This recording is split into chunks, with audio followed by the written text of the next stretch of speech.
All right. I think we're live. We're going live anyway. We're going to try it. I'm going to go get more water or get more coffee or fucking start smoking a crack pipe with what we're about to watch.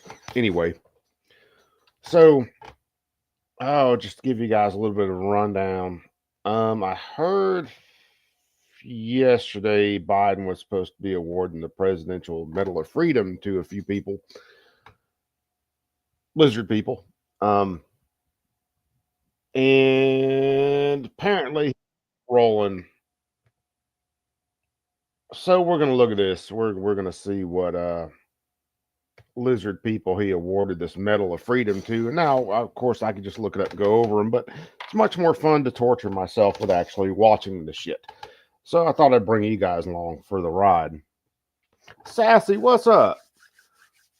Live life, man. What's going on, my brother? Welcome to the usual clown show. We're gonna see how this plays. I got trying to shut down a bunch of other shit on my network, so hopefully this will play smooth. But we'll see.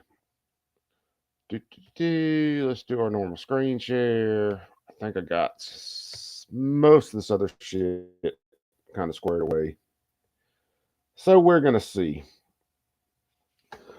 So yeah, this is gonna be interesting. Kind of went past where everybody walked in, but we'll see. California Ford, what's up, my sister? And of course, I start this shit and my voice starts acting all funky all of a sudden, but hell, it'll be all right.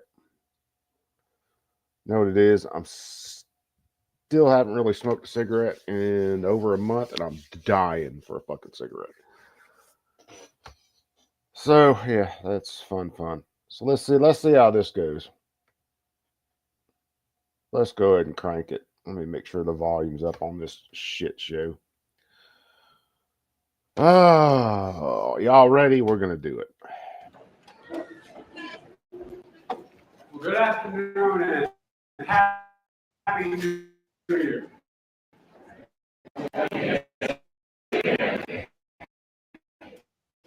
As we gather in this room on January, President Lincoln had just delivered his Forgive me, inaugural this address is to the their Capitol. audio, not mine. I'm trying to Returned to crank the it White up, and it House is not for going up reception here anymore. in the East Room. There were many well-wishers, but he spotted someone whose opinion he greatly valued. If you're like me and you got what headphones he on, you thought can hear of it the pretty speech he good, had but just the delivered audio sucks. to the nation by the divided Civil War. The man replied, it was a sacred effort. It was a sacred effort. That man was Frederick Douglass. Here we are nearly 160 years later in a room where Abraham Lincoln and Frederick Douglass stood to unify the nation. I'm joined by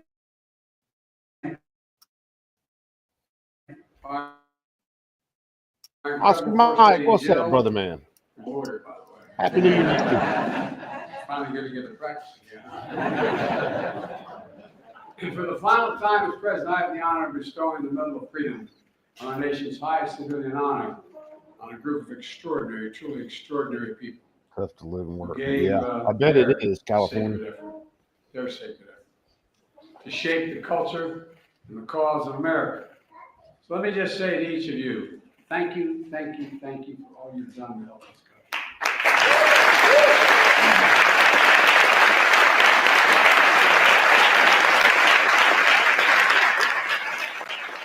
He's talking, thank you for all you've done to help this country. What he's really saying is thank you for all you've done to help destroy this country, actually. To push the narratives we want pushed out, to fund the destruction of this country.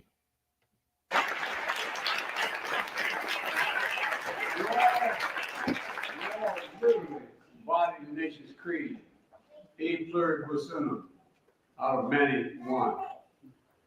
Collecting of people of different backgrounds, beliefs, and talents, from different generations and different genders, using the remarkable gifts. Bunch of people, one lizard brain. Strengthen our resolve as one nation, under God, indivisible, liberty and justice for all. It matters. It really does matter.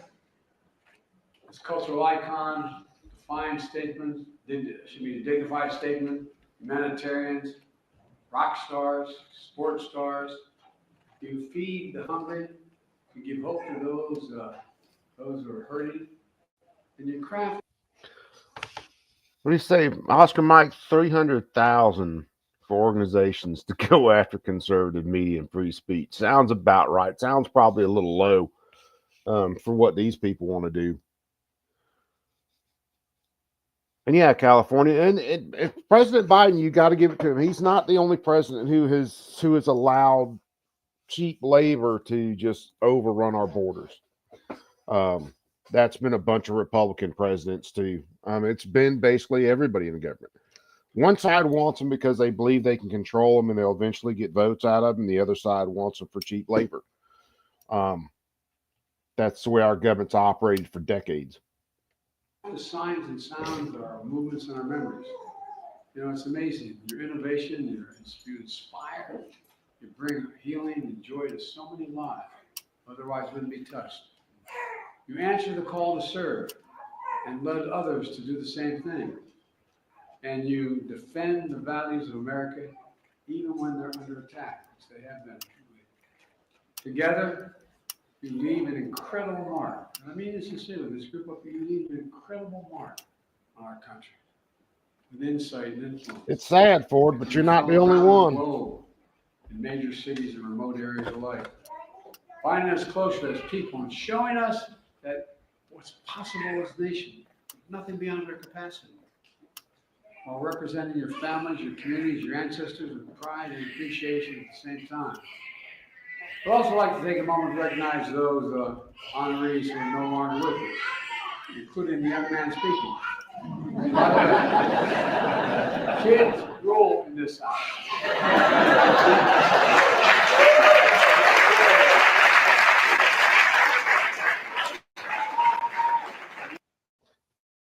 You knew just how sick this guy was. Him saying that would be awful disturbing. And it is awful disturbing. Ash Carter, Miss Fannie Lou Hammond, George Romney, Bobby Kennedy, heroes of the highest order. And Bobby Kennedy is one of my true political heroes. I love and I miss him dearly. Thank you to their families, all their families. You know, as we carry on the sacred effort of courage and conviction that you all began. So today, I want to congratulate you on all you've accomplished. And I'm grateful for the work you'll inspire for generations to follow. To stay engaged, to never give up, to always keep the faith. And in that spirit, from the People's House, where Abraham Lincoln and Frederick Douglass and generations of patriots before us have stood watch over the Republic, I ask the military to begin the reading of the citations for this year's Medal of Freedom honor. Oh, make no mistake, Oscar. This round of awards is to slap everybody on the back and do a victory lap right in the face of the American people, and that's what this is for. That's all this awarding these fucking lizard people this award is for. Is just merely to do a victory lap right in everybody's face.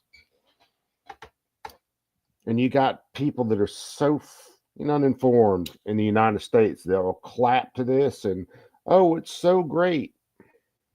They are clueless. Or yeah.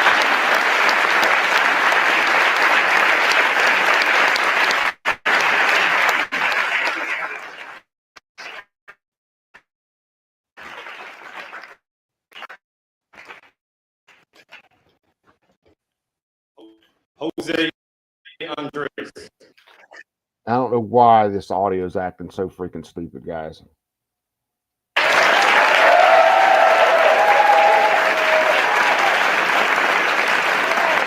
At least it is on mine. Bill, what's up, my brother? Awarded to Jose Andres. From his parents' kitchen in Spain, Jose Andres arrived in America with little money and big dreams. Over the course of 3 decades. Now, hold on. Who all can we identify? Because this dude I don't know anything about. I see Mitt Romney. Is that Bill Nye, the science guy, sitting back there? Of course, Hillary's sitting right there. I think Denzel was on the other end of the stage. I wonder how many of these guys were at Diddy parties or Epstein Island. He mastered his culinary craft with renowned restaurants that span culture and cuisine and bring people together. His World Central Kitchen revolutionized humanitarian assistance by mobilizing fellow chefs and providing meals to people left in the wake of natural disasters and war. With his unmatched personality and heart, Jose Andres shows us that there is a seat for everyone at the table. Yeah.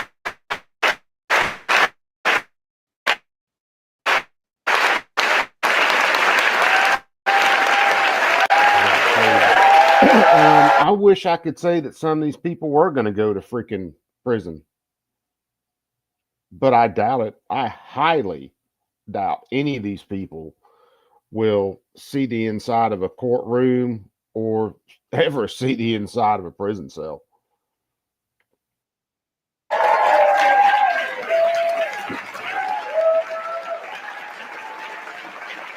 Is she sneering or smiling? The blonde chick closer to the dude.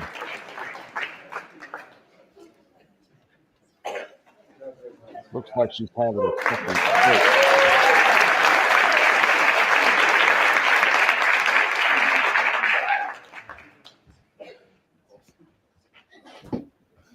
Bono. Bill Nye's always been a great fit. The Presidential Medal of Freedom is awarded to Bono as lead singer of U2, one of the most successful rock bands in I history. think Bono's been a Bono changes lizard the person world forever. with his art and activism. In an Irish tradition of poetry and protest, rebellion and rejoicing, he has composed anthems to peace and civil rights. As a humanitarian, This he is lifts up seriously a causes from room ending full of fucking poverty and lizard people. disease to calling for debt relief for developing nations. The common beat of his life's work is the power of freedom, a tie that also binds Ireland and America as beloved friends.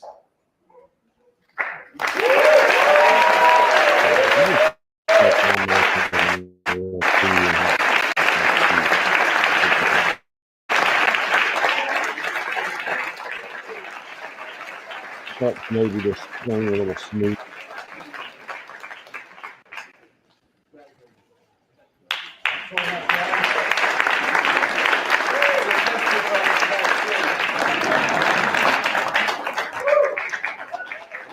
I don't doubt that, Z. Accepting on behalf of Ashton Baldwin Carter is Stephanie Carter.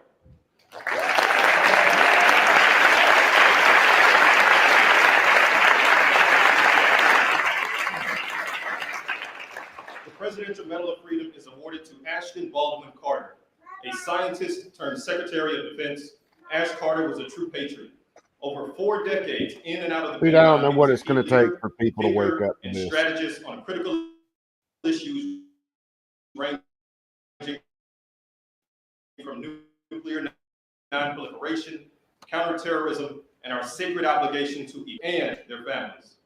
His scientific and technological innovations made our nation safer, and his integrity and mentorship inspired generations of Americans to serve and protect our You nation. go play bingo, honor, California and forward. dignity. Take it easy, my sister. Do something a whole lot better and more interesting than this.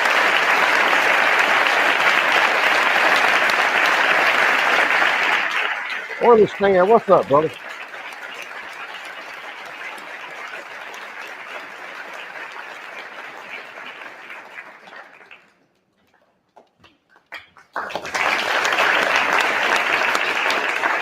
Yeah. Hillary Rodham Clinton. As if a lot of these others shouldn't be enough to make people sick. This little gargoyle getting the Presidential Medal of Freedom is just downright disgusting. Oh, Jesus Christ. I'm drinking coffee, but I really want to be drinking liquor right now.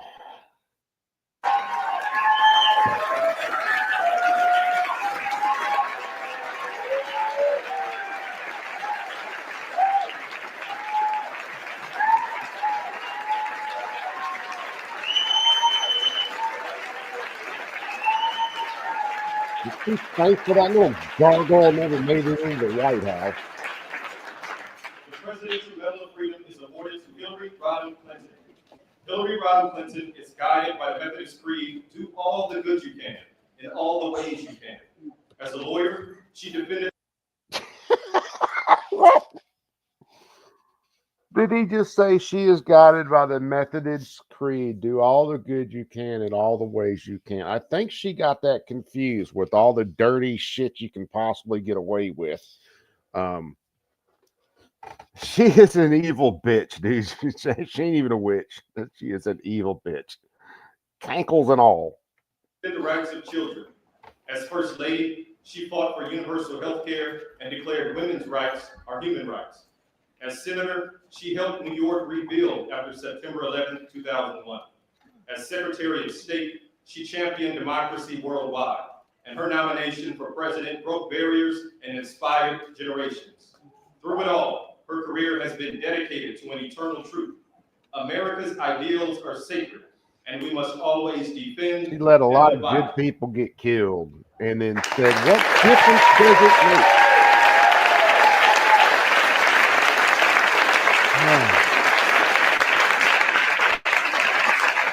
Matt, I think she did lose her law license. I'm pretty sure. I would have to look it up, but I'm pretty sure she did. Why does it look from that angle? Looks like Dobby from fucking Harry Potter with a wig on getting a medal. Fucking Dobby has new clothes. Jesus Christ.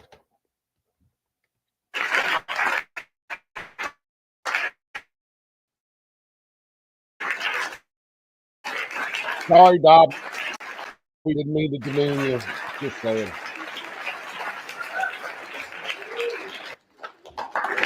Yeah, she's a troll.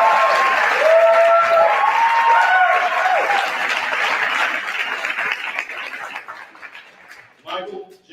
Fox.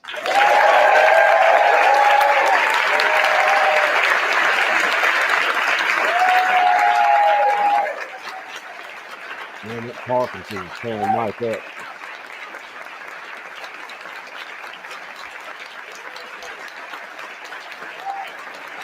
He's looking like he wants to sniff Fox, but Fox can't stop shaking long enough. The Presidential Medal of Freedom is awarded to Michael J. Fox. Michael J. Fox is one of the most beloved actors of our time. With remarkable wit and charm, he introduced iconic characters to the center of American culture, from Alex P. Keaton to Marty McFly and more. With undaunted resilience and optimism, he also warms hearts and captivates audiences as a fearless advocate for those with Parkinson's disease, channeling his endearing personality to advance treatments, move us closer to a cure, and remind us of the power of American. Mike looks like he needs to go smoke a joint. And I say that now seriously.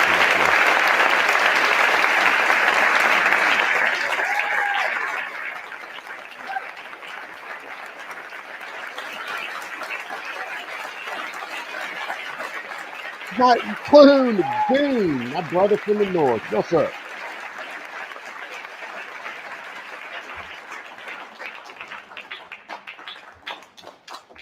He's probably the only person up there that moves worse than Biden. Gill.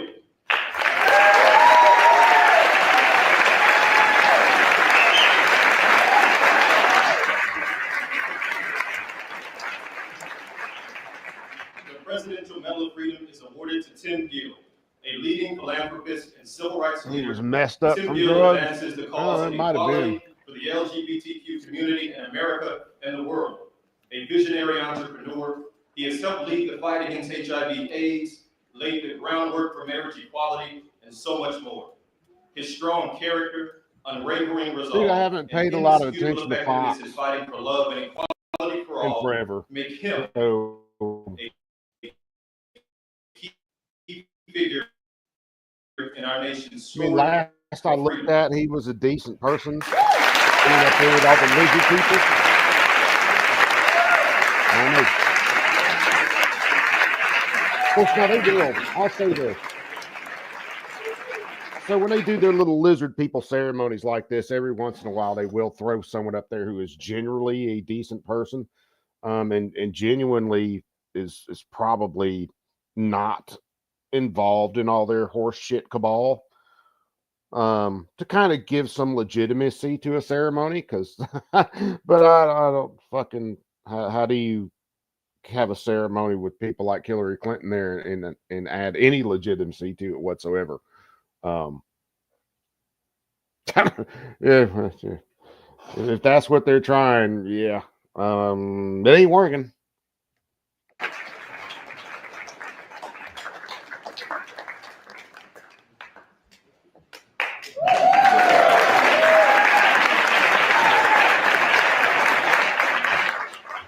Jane Goodall.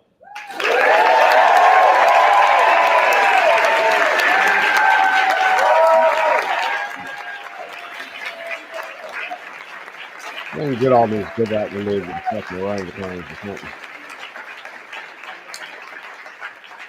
The Presidential Medal of Freedom is awarded to Jane Goodall.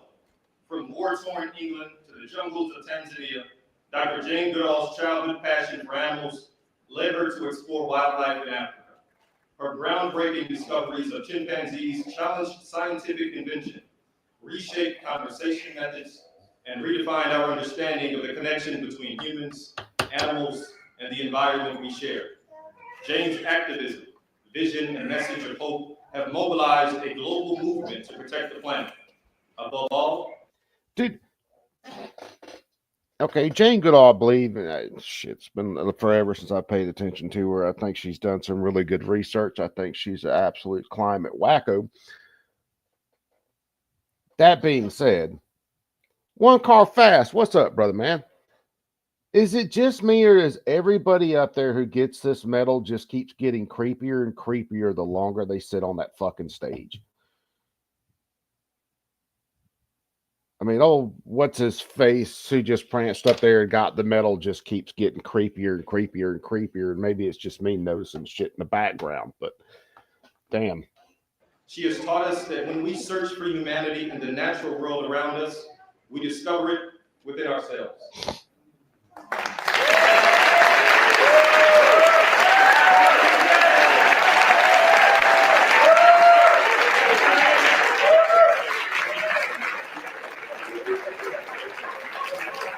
Dude, I don't think I've seen Soros up on the stage yet. Now, I fast forwarded when everybody came in, but he's up there. Yeah, Phil. I understand that you want to vomit because hell, we all want to vomit at this point. I'm really, really wishing that giant space rock would hurry up.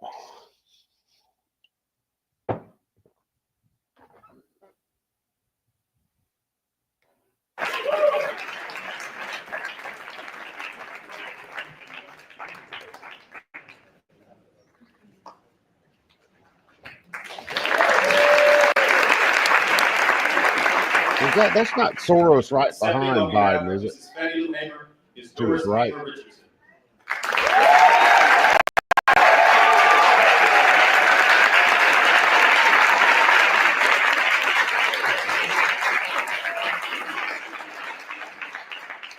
Presidential Medal of Freedom is awarded to Mrs. Fannie Lou Hamer, one of the most powerful voices of the civil rights movement. Mrs. Fannie Lou Hamer spent 18 years as a sharecropper in Mississippi before learning that Black citizens had a constitutional right to vote. With that newfound freedom, she sacrificed her own safety to organize and register fellow Black people, but undeterred, for decades, she spoke truth to power to expand political participation and economic rights for all Americans, and left these words echoing the nation's conscience. Nobody is free until everybody is free. Yeah, you got the more evil part, right?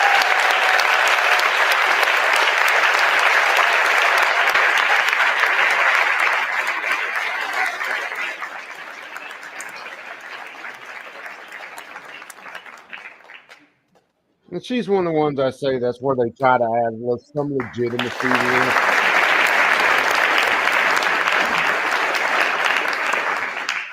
Irvin Magic Johnson.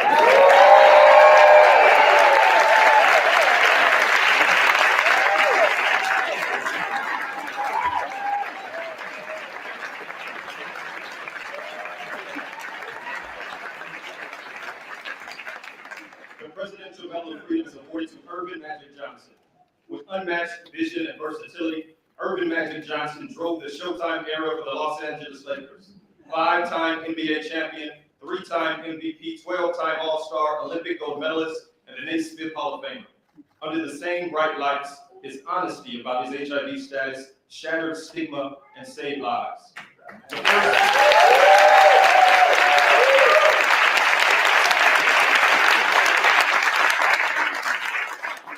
The first retired athlete to build a true business empire, he champions underserved communities. With a legendary will and smile, Magic Johnson rose from the playground in Lansing, Michigan, to become one of the most beloved athletes of our time.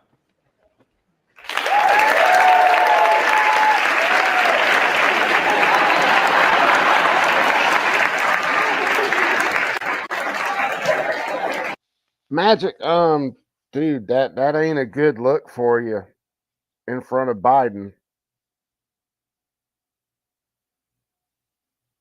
I know you got the AIDS and everything, but that ain't a good look.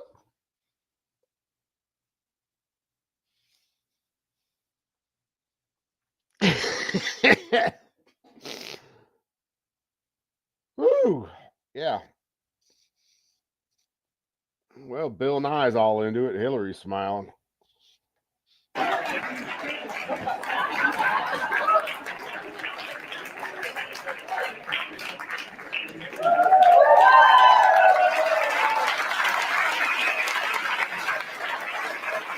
Yeah, that might be what got old Magic the gift that keeps on giving. Where's man against the masses? I don't know, but he should be here. On behalf of Robert Francis Kennedy is Kerry Kennedy.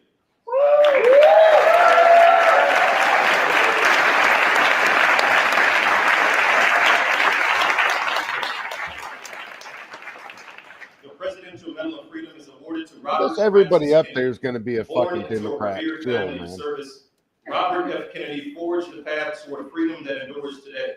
Guided by the Constitution. Hey, what's up, brother, man? He was a key strategist to his brother's successful campaigns for Senate and the presidency, before serving as Attorney General, Senator, and a presidential candidate himself.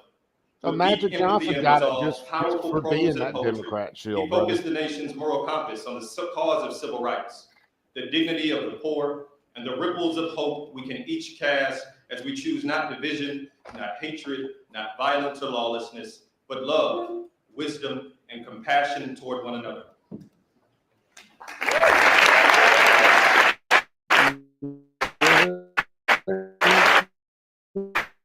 Compassion against one of the Kennedy or couple of Kennedys right now. Religion.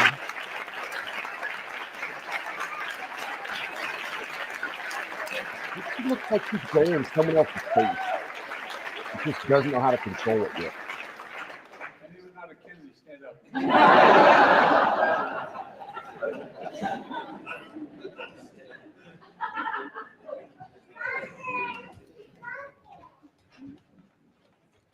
Ralph Lauren.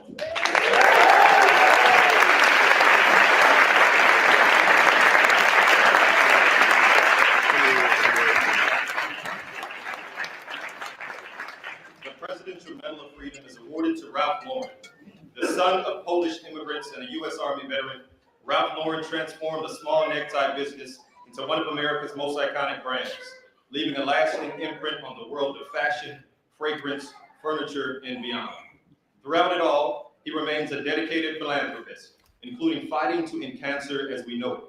Classic yet creative, timeless yet innovative, Ralph Lauren reminds us of our distinct style as a nation of dreamers and doers.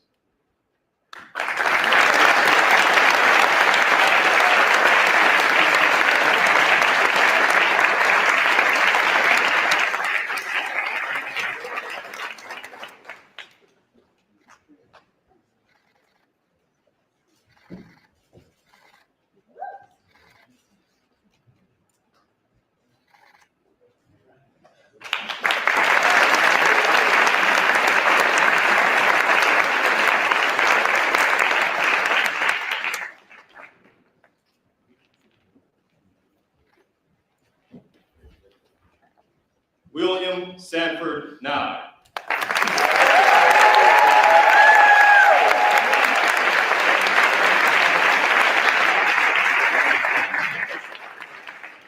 The Presidential Medal of Freedom is awarded to William Sanford Nye, a Washington, D.C. native. Bill Nye began his career as a cutting-edge mechanical engineer in Seattle before becoming a beloved science educator for the nation.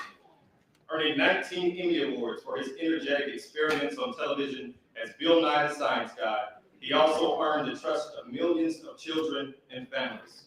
By sharing the magic of fun and science, he inspires generations of Americans to follow facts and reason and leave the world better than we found it.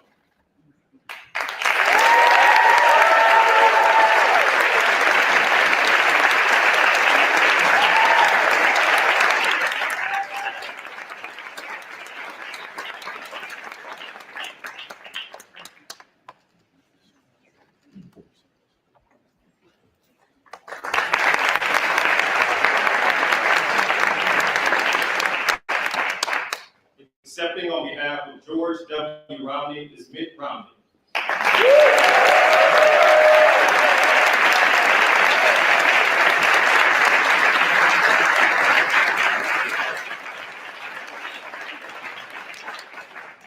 The Presidential Medal of Freedom is awarded to George W. Romney.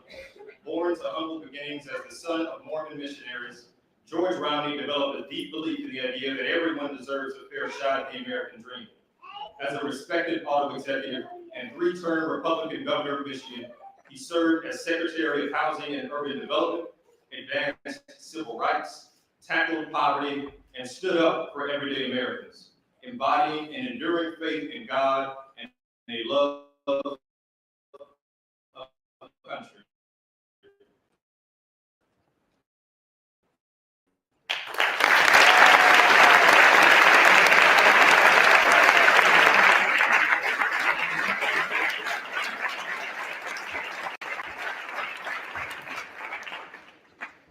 David M. Rubenstein.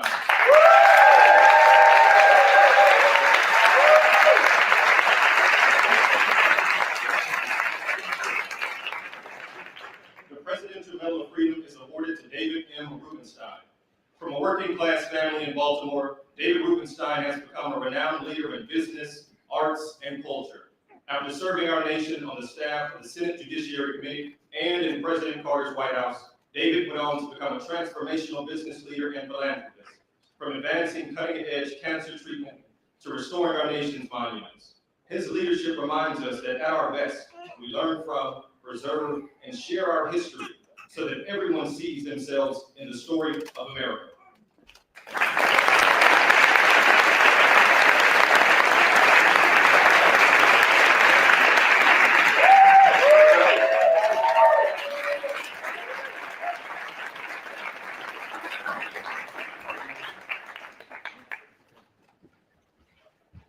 Accepting on behalf of George Soros is Alex Soros.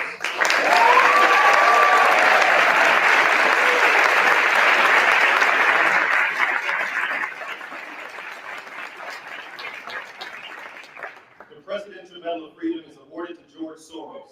Born into a Jewish family in Hungary, George Soros escaped Nazi occupation.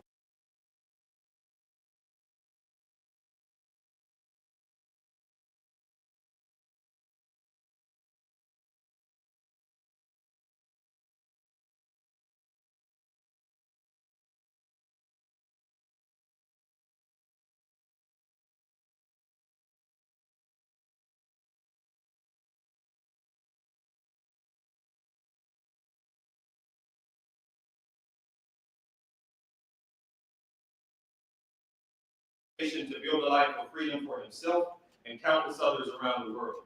Educated in England, he settled in America as he became an investor and philanthropist, supporting key pillars of open societies: rights and justice, equity and equality, freedom now and in the future. His inspiring generosity reminds us all of our capacity and our obligation to stand up to the abuse of power and to be guardians of democracy and all people yearning to be free.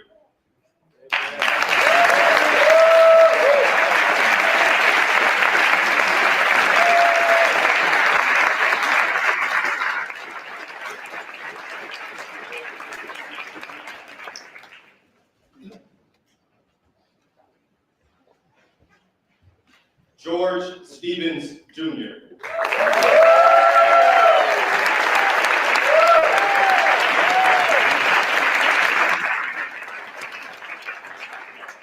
The Presidential Medal of Freedom is awarded to George Stevens, Jr.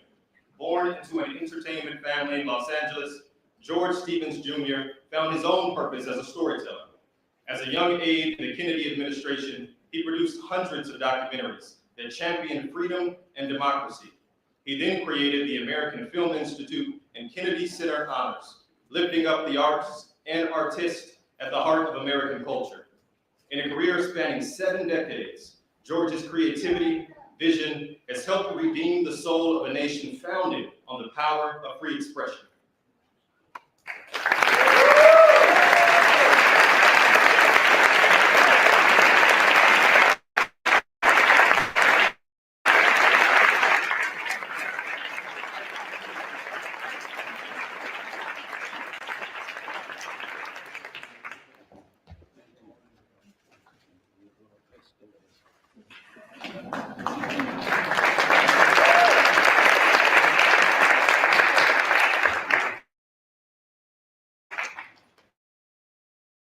Denzel Washington.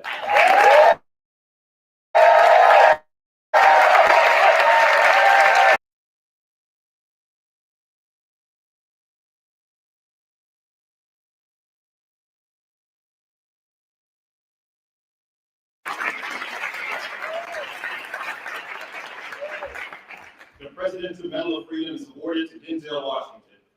Denzel Washington is considered one of the greatest actors of our time. Over 4 decades on screen and stage, his portrayals of iconic figures and everyday people have earned him wide acclaim that includes 2 Academy Awards, 2 Golden Globes, and a Tony Award so far. The admiration of audiences and peers is only exceeded by that of the countless young people he inspires. With unmatched dignity, extraordinary talent, and unflinching faith in God and family, Denzel Washington himself is a defining character of the American story.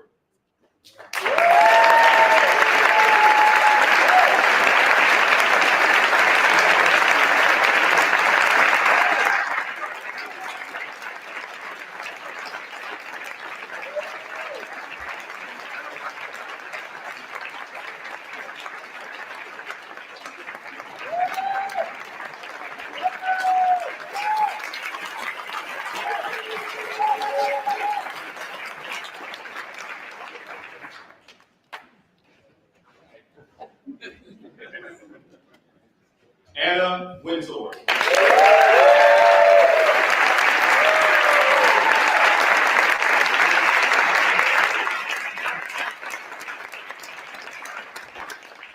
The Presidential Medal of Freedom is awarded to Anna Wintour. The daughter of a former newspaper editor, Anna Wintour has used her creative talent, taste, and style for decades to redefine fashion journalism in America and around the world. Pushing creative boundaries, she uses fashion as a mirror to reflect our culture and helps the next generation of entrepreneurs and designers to find their vision and find their voice. From the pages of magazines to runways and red carpets, Anna Wintour has cemented her legacy as a global fashion, cultural, and business icon.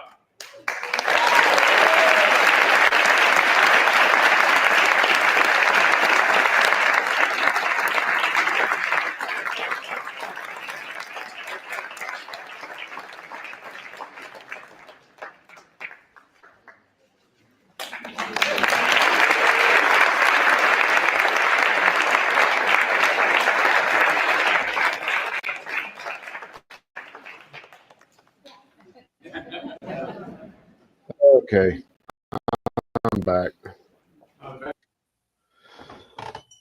So yeah, it looks like George Soros. I was on the phone with the wife, so yeah, I hadn't maybe talked for the last little bit.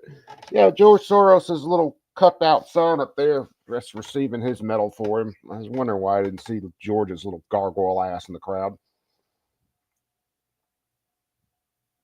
Reminds me of seats in an old Chevy pickup. It damn near does, Mike, but seats in an old Chevy pickup weren't that freaking ugly and didn't make my eyes itch like that.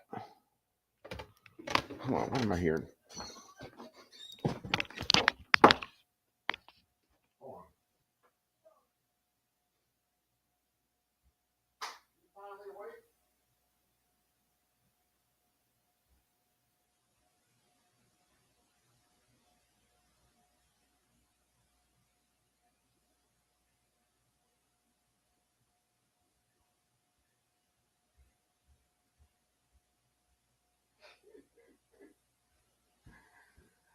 All right, I knew that's what I thought. That's what I heard. My son finally woke up. That group, huh? Poor boy has been sleeping all freaking day.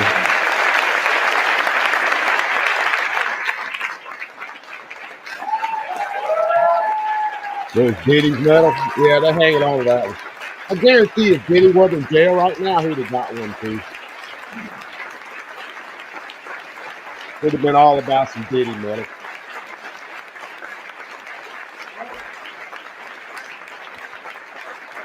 Thank you all again.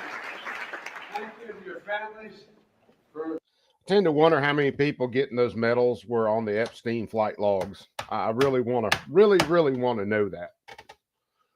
Your service and theirs to the nation. Congratulations. Let's remember, our sacred effort continues.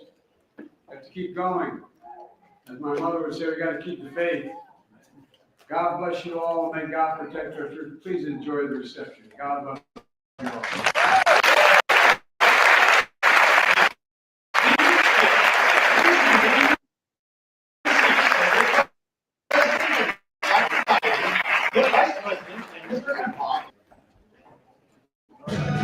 Got a bunch of people that are absolutely pretty much anti-God and antithetical to any kind of actual faith in any kind of goodness. All clap their hands about him saying something about God. They're a little sideways here. Will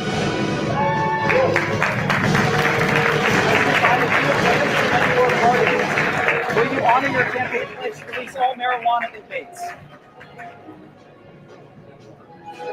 What was that? Hold on. Someone just say something about please something marijuana.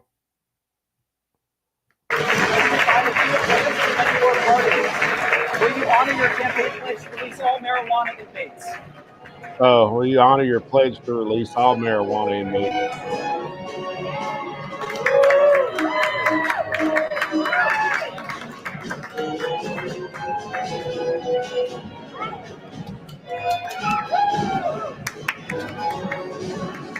Secretary, what's your message to Democrats?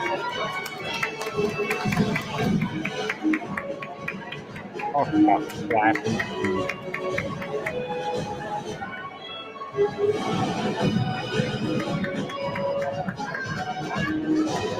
And will Melania Trump finally get a vote in Congress?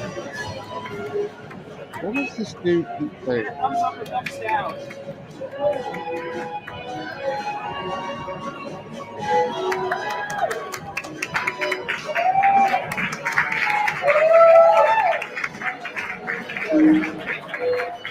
Let's figure out what all he's kind of screaming out at people. Not screaming, asking people when they walk by. He's got something to say to like every couple of people, but I wish I could hear more of what this dude's asking.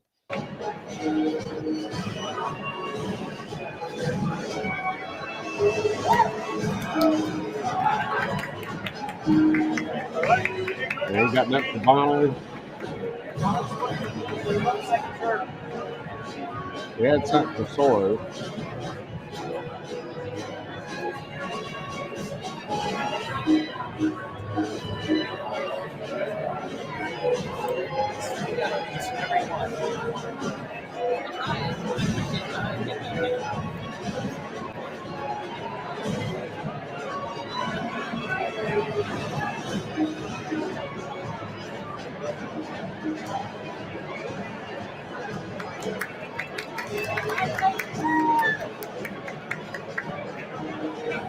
I debate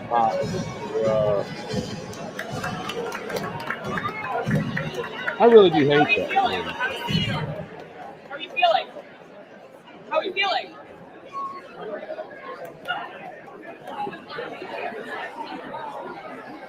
See who else of the who's walking out of this joint.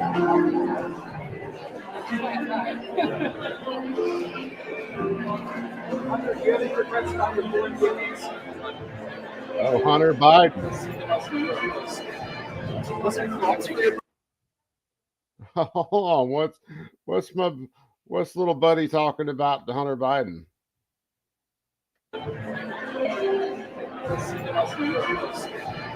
Was it corrupt for your brother? Beautiful day. Was it corrupt for your father to interact with board partners?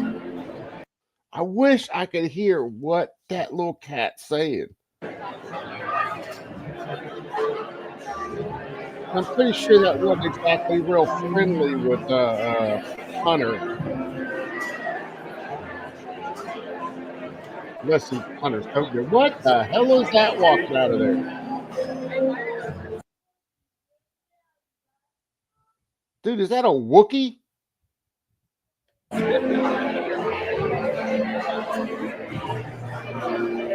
Hunter's there making more deals. You got problems, stuff.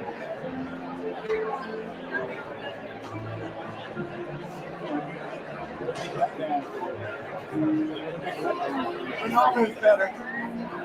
Why can you my thing? Hands down. He's totally overrated.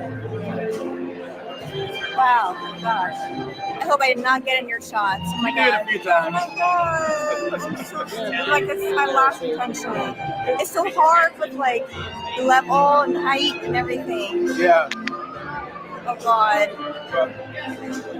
We've been staring at the back of your head, lady. Yeah. Right, left. I was trying to like That's put the it on muffin top. my What's up, left brother? I'm so sorry. Blame it on me if someone gets. It was her first time. Okay. Well, we might do after this is watch everybody kind of exit just to see if anything spicy happens. All right. It doesn't look like anything else happened.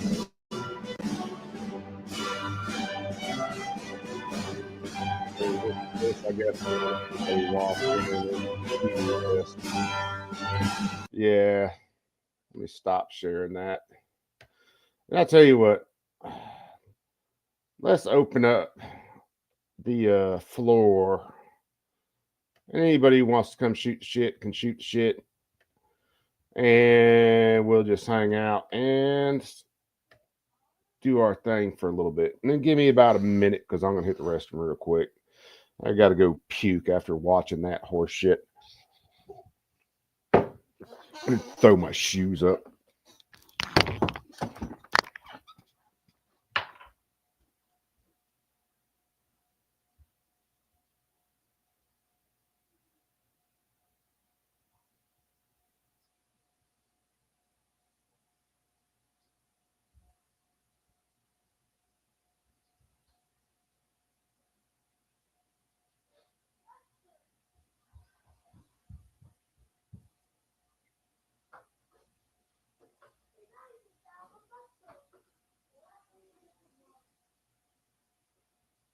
What are you doing, boy?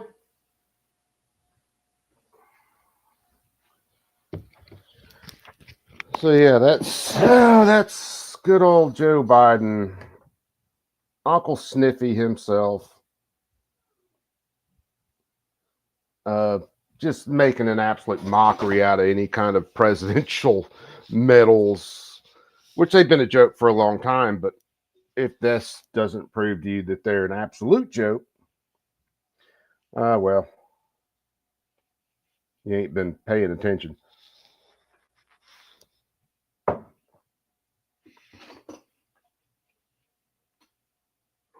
Oh, dude, it's not, them getting medals for playing roles. It's them getting medals for doing things like putting out the narrative that they're pushing.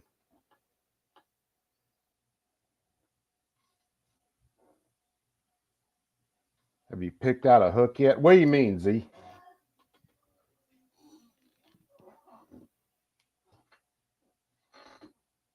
Like fishing hook? I've got plenty of those. I need some more. In fact, I need to do more fishing this year. Oh, your hand replacement?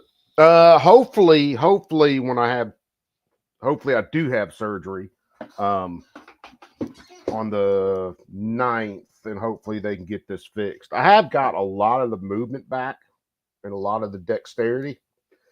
Still missing a lot of the strength. Still can't pull a trigger with my right trigger finger. So, but it's 80% better than what it was, because there for a little while I couldn't do shit. Yeah, live life in distracting the the people from the government. Yeah, they're the bread and circuses, man. Or they're the circuses, I should say. And they sell you the bread. Weekend at Hunter crack hookers, blow, dirty deal. Yeah. It's and you look at some of the people he's giving these medals to, like Hillary Clinton, George Soros. Get a thumb trigger 22. It'd be awful hard to EDC though, wouldn't it? I mean, I'm putting it off. I am probably going to need to make a left-handed holster while this heals up after surgery. I've been needing to do one, but this has been getting better, so I haven't done it yet. But we'll have to see how it does after surgery, after this starts to heal up. But I probably will need to do a left-handed holster. It probably wouldn't be bad to have one just in case something stupid happened and I break my hand or something. G23 did a video on something like that the other day. Or you could get one of those chest mounted ones. Yeah, could. It either way. I mean, I just basically started carrying small of the back and just moved my holster around the small of the back where I could grab it left-handed. But not exactly the most comfortable or safest ways to carry. Right. How you been? It's been a minute. Yeah, man. Still old, fat, ugly, beat up. Same old thing. I'm young. All that, but I'm young. Needing a couple of different surgeries. Yeah. I just turned down the last two the doctor recommended. I wish I'd turned some down, but the insurance company did that for me. They weren't even looking at me for insurance. They're like, "Oh, it's out of your pocket, Muffin Top." I'm like, "Get fucked." Oh yeah, well that's shit, man. I couldn't imagine. There for a long time before Obamacare kicked in. There's a lot of shit I could get done. I was paying cash for everything. Had the money to do it. Worked out prices with doctors. Never really had an issue. And then Obamacare came along and just fucked that all the hell and back. But I could imagine, especially trying to do it right now. Right. Yeah, one car have worked on a little bit more on my left hand draw and stuff. Just goofing off.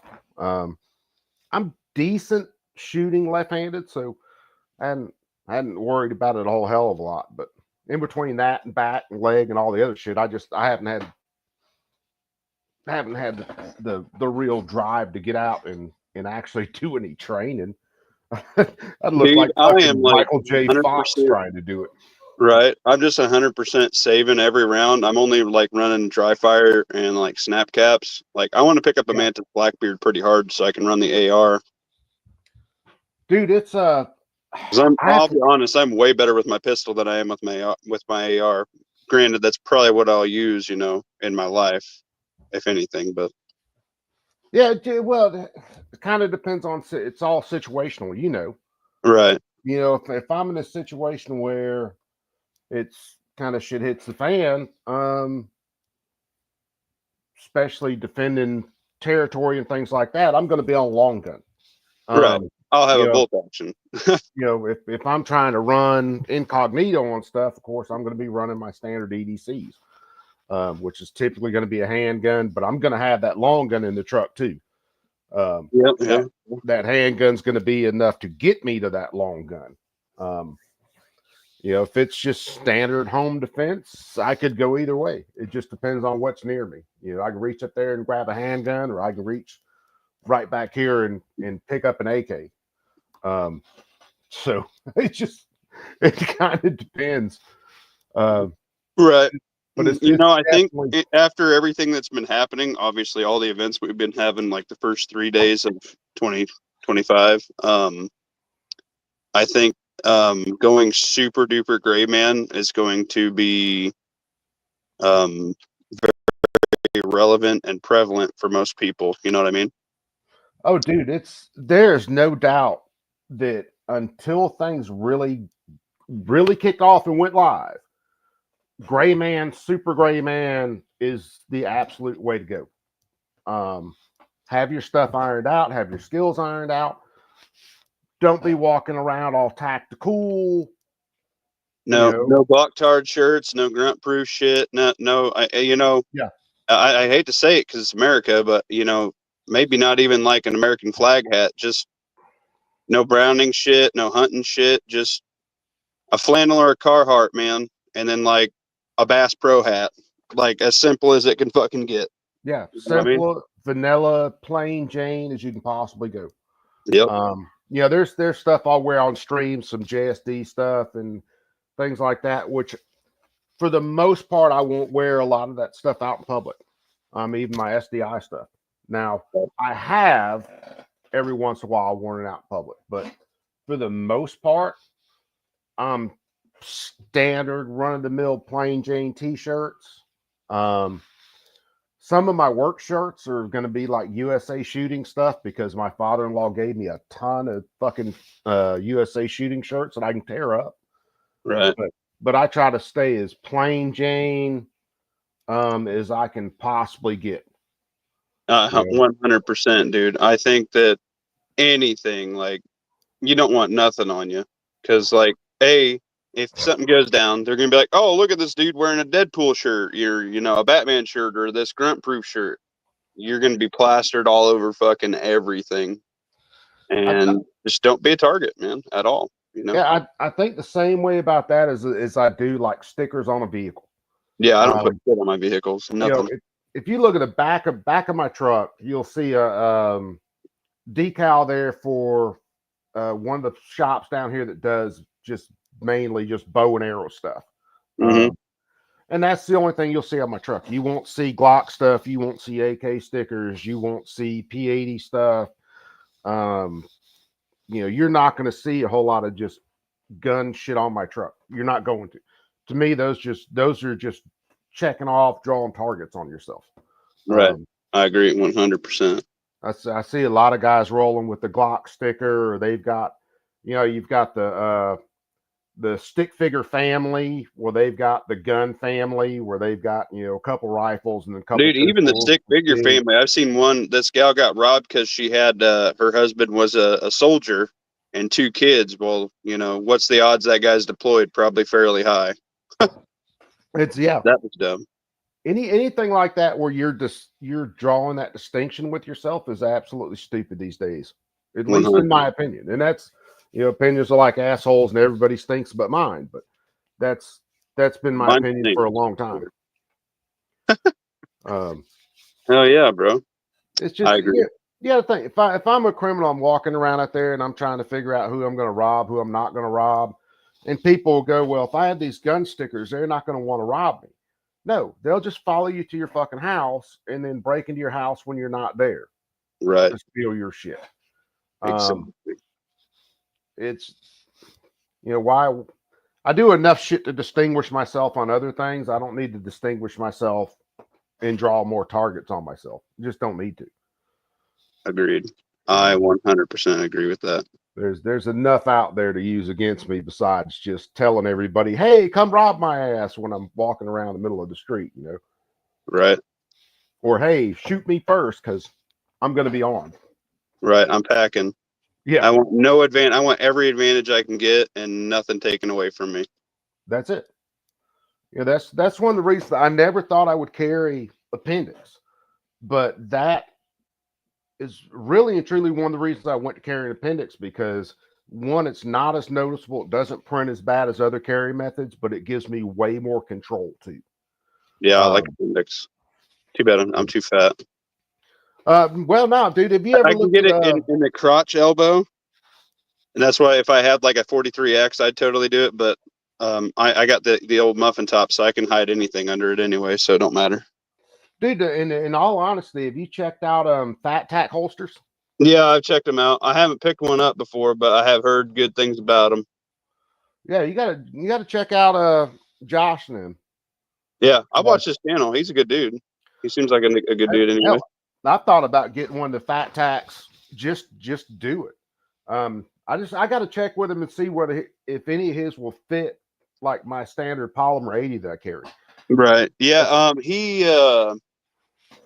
Pat Wright, a guy who's usually in my panel, he has one. He's running. That's what he's running the Sig Legion in. So Nice. that's cool. Jason, my brother, what's going on? Much love to you and yours. Hopefully everything's going well, brother. What up? Jason, drop your channel in the chat too, brother. Hell yeah. And matter of fact, anybody in here has got a channel. You guys know the rules. Drop your channels. That way everybody gets to know everybody. That is the way, man. Everybody crossing streams, no matter what stream you're crossing, be a bro somewhere, you know. That's it, man. That's one of the reasons that plenty of the guys know that if you're in the channel and you hang out and you're cool, you're going to get a wrench. I want you to be able to touch base with everybody, throw links out, throw your channels out, so we can get as much information out there as possible. Hell yeah. Even if we're on, and even if you cross 8 different guys' streams and you see all the same guys in the comments or whatever, whoever you're listening to might have, something a little bit different that you hadn't heard before. And there ain't nothing wrong with that, man. No, absolutely, man. And you look at everybody that we run in chats with, a lot of us are offering different things. Yep. We're kind of all on that same idea that freedom and individuality and stuff like that, but we're all offering different parts of the equation.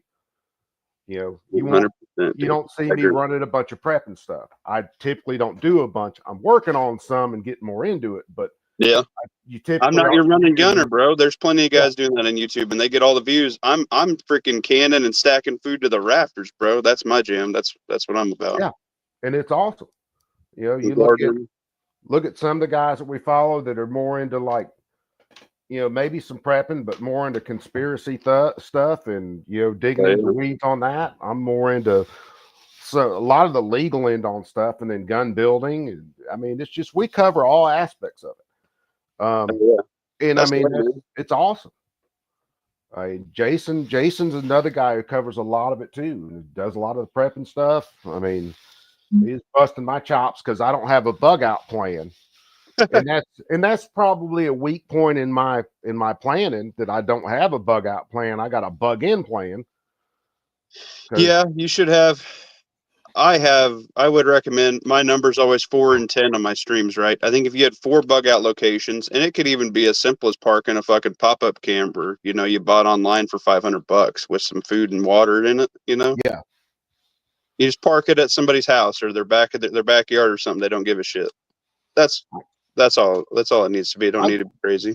Yeah, I guess my thought is, and again, this is probably short-sighted on me, sitting on a little over 10.5 acres where we're at in the country. If this place goes to hell, I don't think there's any safe place to run to at that point. I'm planning on being more the bug out location for other people to get to. In other words, getting family here. Right. The only other place I would fall back even further would be to like my in-laws' place, which are even further out in the country than I am. And that's a simple couple different ways to get there, a couple different ways to scoot around back roads to get there. That'd be my final bug out location. Because right. Again, if those locations, I have 2 different states that I have a location. Like, what if you're traveling? That's the shitty part. Or like, what if you got to get out of state? Do you have enough fuel on hand in like your garage to get there? Yeah. My number's 4 or 10. I got 4 minimum locations to go. Traveling is the scary part. Yeah. Which I don't do a whole lot of traveling anymore. I used to do a lot more, but traveling's the scary part. That initial holy shit stuff happened, need to get home is a scary part for me. Especially being as beat up as I am and dealing with nerve issues and all that. I'm not going to be out rucking a damn 40-pound ruck to get home. Nope. I'm in the same boat, just about, a few decades younger than you are. Yeah. No, I will put that Ford truck dead over the top of your ass and keep scooting. I ain't Oh, got yeah. no problems with that. Oh yeah, Um, 100. four-wheel Yeah, drive. I've cut my little get home bag down to like 25 pounds with a PCC in it. So very, very minimal. And I think that's the way to go. Even, if you're not injured, because people that think they're going to ruck home with that 100-pound bag are on crack. They ain't going to make it. Oh, no doubt. I don't care if you do it 5 days a week. Eventually, you're going to get an injury or something that you're not going to be able to do it. My stuff to get home is light. It's mainly medical and then my everyday carry shit. Yeah. And that's stuff that I have with me every day, regardless. But that's my get home. If I can't get home with that, shit, It's a bad day. It's gonna be a real damn bad day. In between me, that truck, and just the general shit that I carry. And the only thing that I would add to that is, and I need to start adding it back in, is, like I said, a long gun in the truck. Mm-hmm. Because I started making sure that we had long guns in the trucks, hell, in 2018, really, when we started seeing a bunch of riots break out in some cities. People always remember 2020, but there was like 2 years before that, we were seeing some pretty big riots. Right. And I'm pretty sure it was 2020. My wife thought I was nuts when I started cleaning out and making sure that the med kits were in the truck, and then we had long guns in the truck. And that was I got truck, nothing to truck. say. Whatever you're comfortable with carrying, and I've been informed by somebody that I'm pretty much done with telling people what I got in my rig. But yeah, whatever you're comfortable with, whatever you're proficient with, have it on you. Yeah. It's been a while since I've made sure we had any long guns in the truck. Things kind of calmed down, and I think I got a little complacent with it. But it looks like it's going to get back to that point where, especially if we've got to run anywhere, those long guns are going back in the truck. Right. I think mean, that I don't know if you've listened to the audiobook or the series I did on it, but the Day of Wrath, basically telling the plan of the terrorist attacks in every state. Yeah, I listened to it again the other day. Matter of fact, I'd listened to it before, heard it on your stream again, about a week or so ago, and then went back and listened to it again. I think it's been a bit longer than that, but yeah, It's probably had. I've been so shitty doing stuff online, I couldn't remember when exactly it was. It was before New Year's, I know. Yeah. I think that is probably in effect. I think it is definitely on the table. And if it's not a tax like what you saw, what he talked about in Day of Wrath, it's going to be something that's going to be comparative.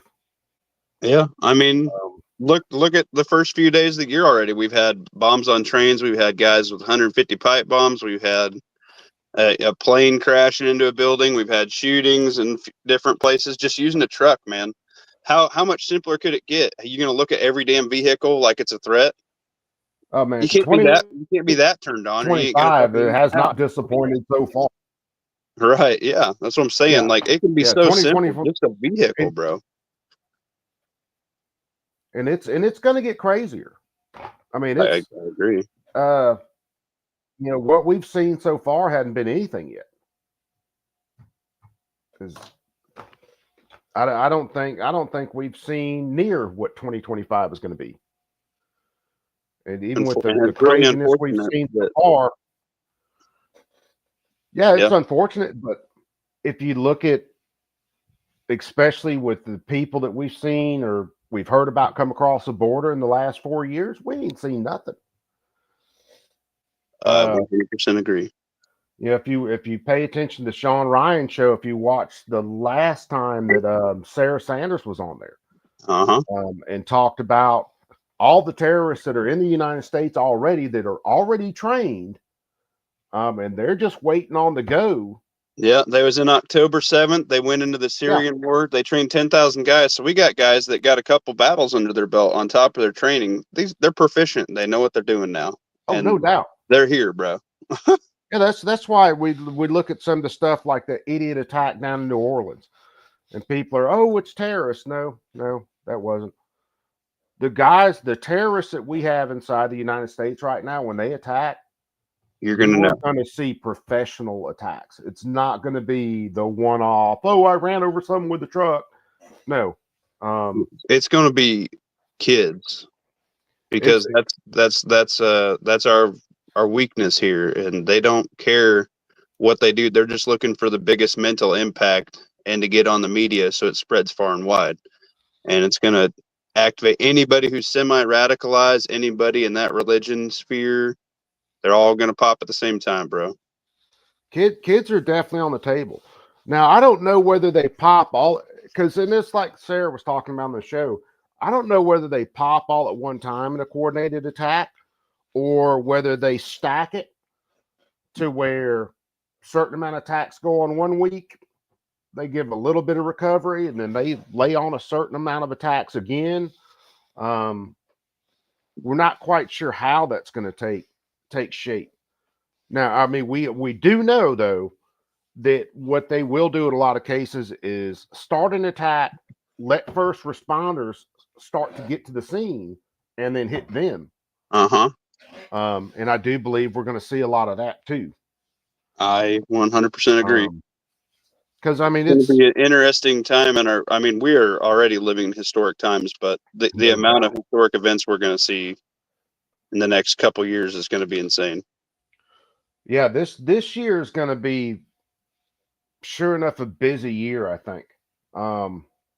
And one of the reasons that I think it's going to get so busy this year is if Democrats had stayed in the White House and stayed in control of the House and Senate, then I think a lot of the issues with these terrorists, they would have just waited because they've got nothing but good times under Democrat control. I mean, they're not being hit hard. They're getting plenty of money. Everything's all aces for them. They're allowed to just walk across the border. They're able to build up forces. You know, it's all gravy for them. But someone like Trump gets in office, I think them That's and off in that between gravy them and train, the deep don't it? state, yeah, that gravy train shuts down, and then the deep state just lets that shit ride. Uh-huh. Um, I think you're because right. I think the same. these people, they don't mind destroying this country as long as they get to rule over the ashes. They do not care. Well, Agenda 2030, they want to reduce the population by like what, 68%. Yeah, something like Well, that. Yeah, what better way than to pop off World War Trace and all these events? Get rid of the useless eaters. We're just tax cattle for them anyway. They don't give a shit about anybody. no.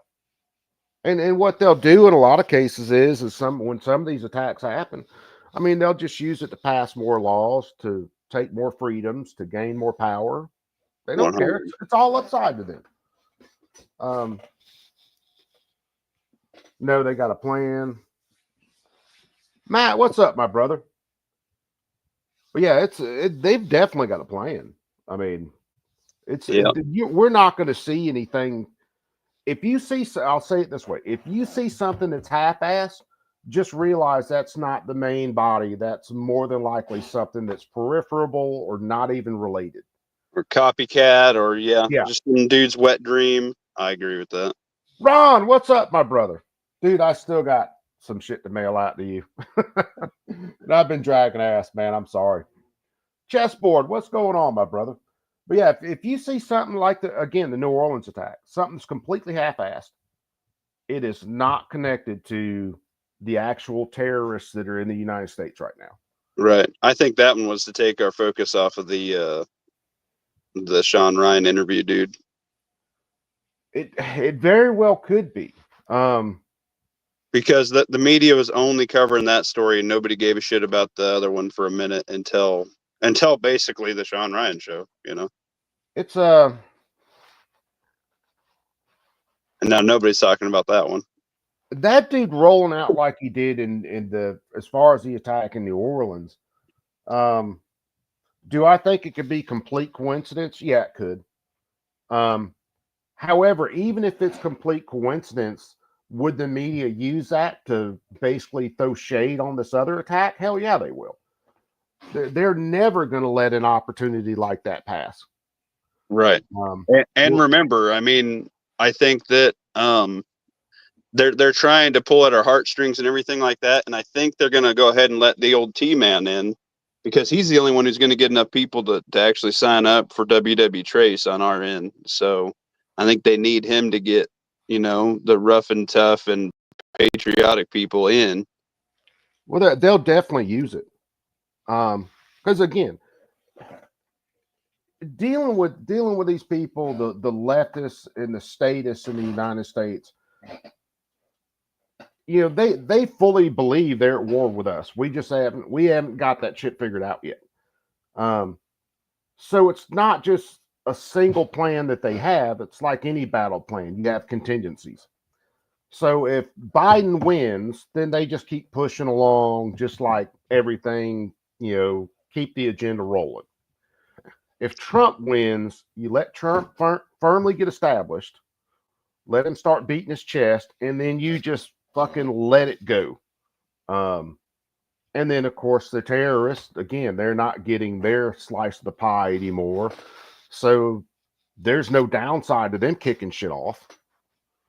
And everything that they do, these leftists and statists will use it to just push more power over the American people and strip more rights from the American people. So they don't give a damn about it. The only time we've seen all of Washington fired up about one thing is when January 6th, when people actually took their issues to the people that actually caused their issues. And then they're like, oh no, some bitch, we got to throw thousands of people in jail because they brought the anger to the people who actually deserved it. When people were out there burning down the local freaking business over nothing, then none of these assholes were worried about it. I 100% agree, my dude. 100. Bring your to Washington. The big deal with the drone thing is I think that the end game is to have every country, I mean, the UN and World Economic Forum, the WEF, they already want everybody to basically be set up like China. So the biggest thorn in their side is us, because we have our constitution and we are an armed populace. So they Patriot Act this bad boy 2.0 on steroids. Yeah. And they're gonna say they're Chinese. They're probably our own shit that's gonna pop off. And they're just going to scapegoat it because they already have the media as for a propaganda machine, man. My biggest thing with the drones is, okay, if I'm some other country trying to do shady shit with drones on American soil, why am I running full FAA required navigation lights? Why am I not running completely blacked out? 100. If I'm trying to run shady shit, I'm not letting everybody know. I might let them see a whisper or something. Hey, there was this dark shape that moved over. We don't know what it is. But I'm not running full fucking navigation lights. I'm not abiding by the FAA's regulations. And that's all these drones are doing that. They're running full nav lights, completely obeying regulations. It makes no sense for it to be a different state actor doing this. 100% staged, my man. 100%. It is. I think it's 100% staged. Well, I'll say this: there's two things I think it'd be. One, 100% staged, just because our government's always doing shady shit. And two, and I have heard some talk about there was some nuclear shit that came across our borders, and the government's real frantic trying to find that shit right now. Because they know where it came in, they know how it came in, then they lost track of the shit. Which I would say is more than likely on purpose losing track of it. And now everything's a show. Because with the surveillance state we live under, it would be amazing to me that our government could accidentally, and I mean absolutely accidentally, lose track of something like that. Yeah, I think it was on purpose. They let that stuff in. They realized how good that they talked about it on the Sean Ryan thing. I think it's really hard for us to find now. And they didn't plan on that.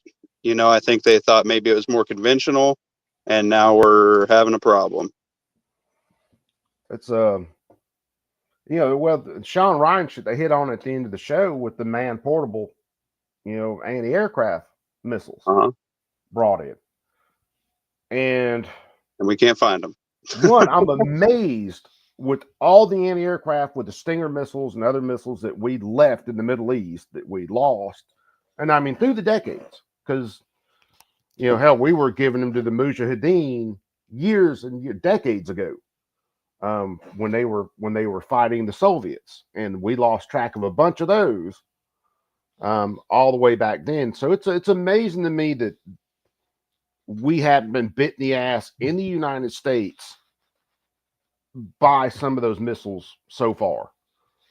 And I do believe that's coming. Whether it's what they say, I think they said those were Iranian made missiles that were coming in, whether it's Iranian made, US made. They're made regardless. That's yeah. the problem. Either way, it's going to be some jackass on the ground wearing sandals that's going to be able to knock down a plane. Yeah. And who's on that plane is going to be very important as well. Dude, I think it could be, and I think it could just be a sheer numbers game. So maybe it's multiple planes going down that are sheerly for body count. Just to spread the fear all across the United States that you are not safe taking off and landing on an airplane due to a threat from the ground. We know we ain't safe from a lot of other things, but due to a threat from the ground. If it's a single aircraft that gets popped, that's when I'd be looking at, wait a second, who was on that plane? Right. Run it all the way down to coach, see who was there, and then start kind of dissecting who was doing what. And yeah, you're right, Chess. They play on fear and control. It's like their jam. Oh, it is. That's our government's jam, and it's the jam for the terrorists. Our government's constantly going to feed off that. That's how they get most of their fucking laws passed. It's just the normies that aren't prepped, they get in a panic because they're like, what am I going to do? What am I going to do? Prepping gives us nothing but time and options so we can stay calm and think our freaking anything out. Yeah. Well, the only thing that when you start going on emotion and irrationality, that's how you lose. Yeah, that's the only way that the government gets most all of their laws passed is by spreading the fear. Hey, people are doing this. You got to give us this power, which when you give us this power, you actually have to give it this amount of freedom. Thank you. Fuck yourself. Yeah. Well, I mean, they did it even with the first gun control, 1934, the NFA. They did that. They pushed the fear of the gangsters and the shootings and the using the St. Valentine's Day massacre is part of what they used to push the original 1934 NFA. Oh, these criminals have machine guns and they've got these other spooky guns. And it's amazing then that there was really any resistance to it because they didn't have the access to information that we have now. I can go on to the Congress's website and basically see what they're voting on or having hearings on a particular day these days. They couldn't do that back in 1920 something, 1930 something. Yeah, they wait for the damn printer to be printed. Well, it's easier to have a dumber populace. A lot of them, man, didn't know about these laws until years after they were passed, because it took the enforcement agencies that long to get to some of these mom and pop shops and even tell them, hey, you can't sell these things anymore. That's illegal. You have to have these licenses now. And it took forever. Now they have the register that they post all their changes in, and Americans are supposed to know about it because it was posted in the Congressional Register. Like anybody fucking reads that shit. It's the argument was made. Which justice made the argument? It was during the bump stock case, I think, and he made the argument or made the joke that some average American sitting down in front of the fireplace reading the registry in the evenings, like that shit doesn't happen. Matter of fact, hell, the only reason I knew about it, and I didn't find out about it till a few years ago, was because a lot of the guys that I follow in the gun community were like, look, this rule change is coming. It's being posted here. There's a comment period. We need to throw some comments out there. Yep. I was like, what the hell is this congressional registry shit, or the federal registry is what it is, not the congressional, the federal registry. You know, what the hell is this shit? And then you go look, and then, oh, well, hell. You know, they've got to post these proposed rules out there. They've got to give comment periods long enough so they can tell you to stick your comments up your ass, and they can make the rule anyway, basically. That's just how that shit works. It's fucked up, but that's like 100%.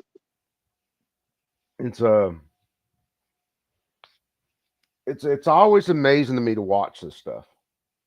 And hell, that's one of the reasons why I do the stuff with court cases and oral arguments. Matter of fact, there's a couple of cases. Warsaw's kept me kind of up on a couple of them. Gun Save Lives and one other that they had oral arguments. Hell, I think in December, and I still got to do some streams on those oral arguments just to hear the cases. But it's always amazing to me to listen to this shit. It's always amazing to me getting back to the fear that they push to actually uphold this shit. And you got judges that buy into that fear. They're completely in with it. Oh yeah, they got it figured out. It's yeah, they definitely got it figured out. They've got the vast majority of the American people figured out. They're sheep. All they got to do is push them in the right direction. Just give them a little bit of a nudge, a little bit more fear, a little bit of a nudge, and they can go past whatever the fuck they want. And well over half the American people are going to be running to them saying, save me, here's my freedom, We're lazy, man. We love luxury. So if somebody's going to come do the work for us, why would we want to, learn how to use a gun? Why would we want to learn how to grow our own food? Why would we want to take care of ourselves at all? Yeah. If somebody's going to come do it for nothing. Well, that's the argument I've used in a lot of cases is that if you look at a lot of these policies, it's all about a release from personal responsibility. You give this power up to the government's going to take care of it.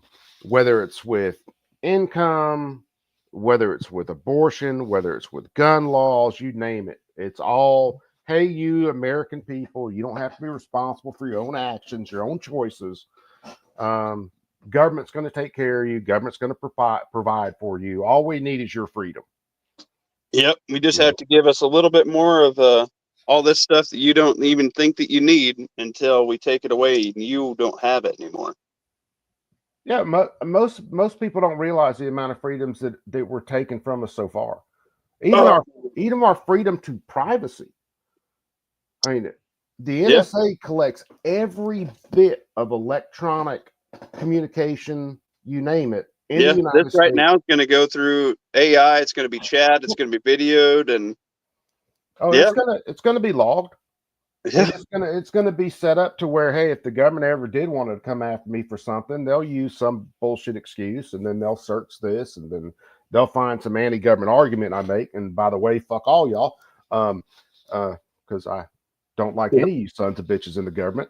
And they'll use arguments like that to push some extremist ideas and horse shit. And I mean, it's a fucked up thing we're getting into here, Coop. Yeah, it's if you look at a lot of the cases from January 6th, when the government went and found these people, I mean, even one of the ones supposed to be a geofenced search. But when they can go to your bank and say, we want anybody's records that has used one of your cards for any kind of firearms purchase who was in this area during this date, and it doesn't matter when the firearms purchase took place. It could have been 10 years before then, but we want anybody's records who had a card that was inside this area during these dates. We want their information, and the bank just goes, okay, and they give them that information. You have no privacy. None. Because they just gave up every bit of your financial information. Didn't even require a warrant for it. They just gave it up. Cell phone records. For people who were even around the area in on Jan 6. Yeah, even with COVID, they just geolocated people. Oh, this guy was sick, so everybody who walked past him contracted it. Oh, here's your list. Go get your jab. Like, get fucked, bro. These freaking things we hold in our hands constantly. I mean, this is the start of your electronic prison. That's your surveillance right there. Yeah, in China, that's your bank, that's your everything. And if you don't watch enough, public television, and if you talk badly about, their dictator and all that shit, guess what? You're cut off for the week, buddy. You can't go buy groceries. I don't care if you're out of food. Oh yeah, and then that social credit score shit's already here. It's just what's going to happen in a lot of cases with the United States if we are not careful is it may take a little bit longer for everything to hit here, but when it does, we're going to be way worse than China. It's like the gun control shit in, Canada. If we keep going the way we're going, our shit will be worse than Canada within the next 5 years. If they keep going the way they're going. If the courts keep going the way they're going, all of it. And it would have been less time than that if Biden had won and then Biden had gotten at least 2 picks for the Supreme Court, if not packed the Supreme Court. It would have happened a lot sooner than that.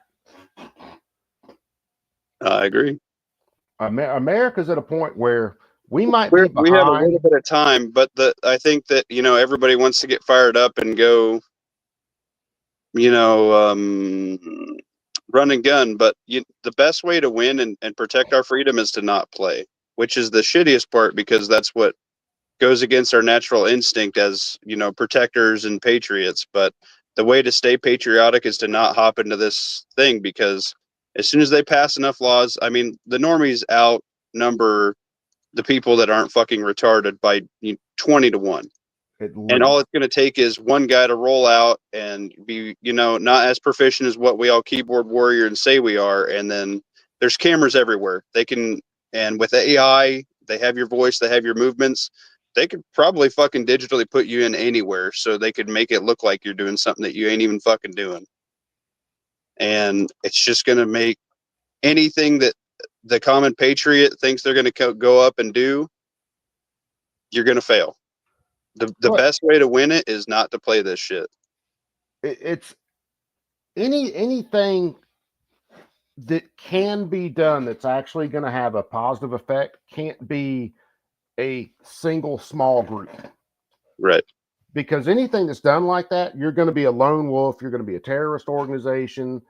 The media is going to have full control over how the rest of the society sees you. They're completely just going to rub your nose in it, and they'll just end up gaining more power off of it. So if you sit back, you keep your powder dry, you take care of yours, when it hits the tipping point where shit needs to go kinetic, there's not going to be any question about it. And it's not going to be just one person or not just one single group. It's going to be massive. And that's when it's going to be the best way is to do what you got going on is have 10 acres and have 4 or 5 families that live there that get along and never ever have another house payment. Always give it to the next generation and make sure that generation knows why you're there and educate them. Have your gardening, have your canning, have your animals, because as soon as you can be self-reliant, they have no control over you at all. It's 100%. You can escape the system with 4 families and 4 acres. You just have to be willing to not have all the modern day luxuries, and you actually have to put in some fucking work for yourself. If you can get set up, especially like you're saying, 4 to 5 families in this situation, yeah, you can do that. Yep. And you got to keep reproducing. So them trying to cost you out of having babies is one way they're winning. We're getting reproduced out of the water by simpletons that are retarded and hate our religion and the way we live and hate America just as a thought process. We are getting outbred. Well, here's one thing to think about, though, even when we're talking about, how to get away from that system.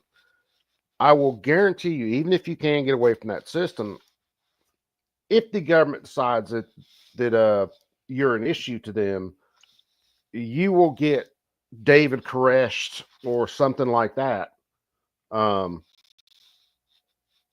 they're going to fully drop the hammer on you.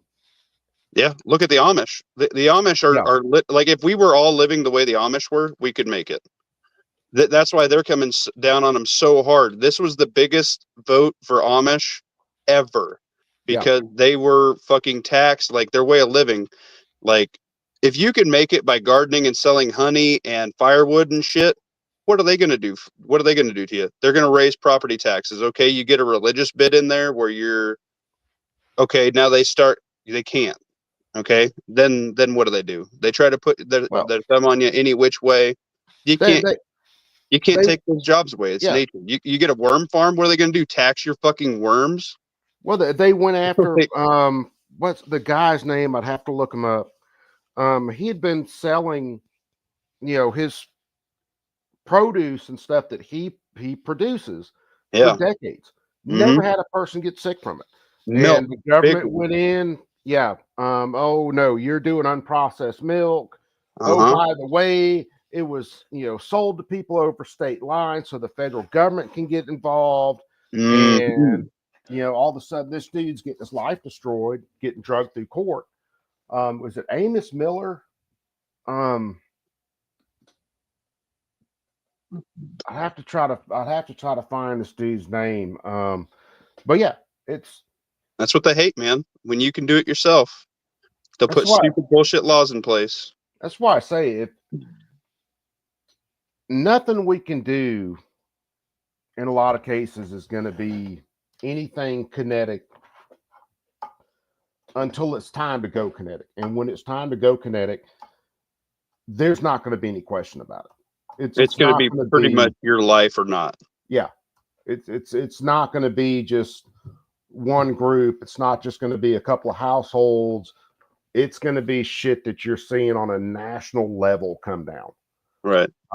Which is why I think they're going to cut the leash on the terrorist thing and let them pop off. Because that's what's going to get the response from red-blooded true patriots. That's what's going to give them. It's going to give them a couple of avenues. It's definitely going to spread the fear to where that they can just start pushing more horse shit. Hey, we need to put like Chessboard's talking about, the EU using these cameras with AI. And the funny thing is there's been a bunch of patriots in the EU that have got cordless sawzalls and shit and have cut their cameras the fuck down, and it's funny as hell. But yeah, you're going to see more stuff like that. I mean, we already see traffic cameras and speed cameras and stuff in the United States. You're going to see that tenfold. It's going to be a lot more surveillance than just, hey, we got a traffic camera here or there. It's going to be tenfold, hundredfold. And the best thing to do for that is don't be in a city. But look at have you seen that big thing they're building in the man, what desert is that? It's called like the Mirage or the Mirror. It's going to house 10,000 people. You're never going to need a car. You're never going to need a job because you're going to go work your job for like 4 hours. You're never going to need a house payment because they're going to basically give you a pod. You know what that is? That's literally the world's first large-scale voluntary prison.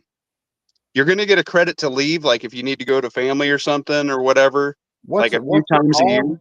It's called like the Mirror or the Mirage. It's a 160-kilometer long city in the middle of the desert, and it all runs on solar and wind. Well, guess what? You can't leave in the middle of the fucking desert because you're not going to be able to carry enough water. So literally, it's going to be a one-time check-in, and you're never going to be able to leave this fucking thing. They're going to give you a little e-scooter that runs on, solar, whatever. You're going to have your supermarket there. You're going to have your job, whatever that's going to be for maintenance of things like that. And if you even attempt to get out, all they have to do is drop some fucking drones to zap the shit out of you to leave you somewhere to get you dehydrated, man. You put a cattle prod in one of those fucking things, you can't leave. It's a voluntary fucking prison. Oh, there's been talk about a couple things Oh, they're that fucking I making know it that now. are They got kind of dozers out there. It's crazy. The infrastructure's there making it right now. like what I was about to say. I think there's been a couple things that I've heard that have been similar to that, but I haven't heard that complete concept yet. So I got to find that. Dude, it's crazy. And China's basically fucking there. Like they have Oh yeah. cities that are built that don't even have people living in them. Well, you got this concept of what they call them, like a 5-minute city or something like Yeah, that. 15-minute city. You can walk to 15-minute everything you city. need, so you don't Yeah. need a car or anything. Um, Uh-huh.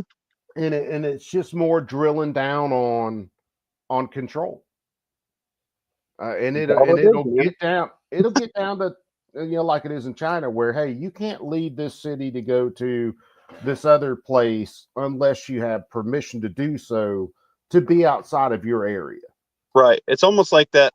What is that? That Limitless, where the dude pays with time and he goes through all those barriers, and they give you the illusion that you can pass through all the borders, but you don't have enough currency to get through all the borders. Yeah. So it's literally it's Well, yeah, almost like the frog in the pot. Like once you hit that 212, 213, like you already find out you're cooked and you can't get out. it's definite, man. There's always been that ramping up of the temperature underneath us. Um, and it's I've seen Judge Dredd. I know how that goes. Yeah, no shit. That's fucking for real, dude. Like that's it. seriously the stuff we look at now, the real, and I bitched about it for a long time, the lack of teeth that were actually built into this so-called beautiful document of a constitution that we have.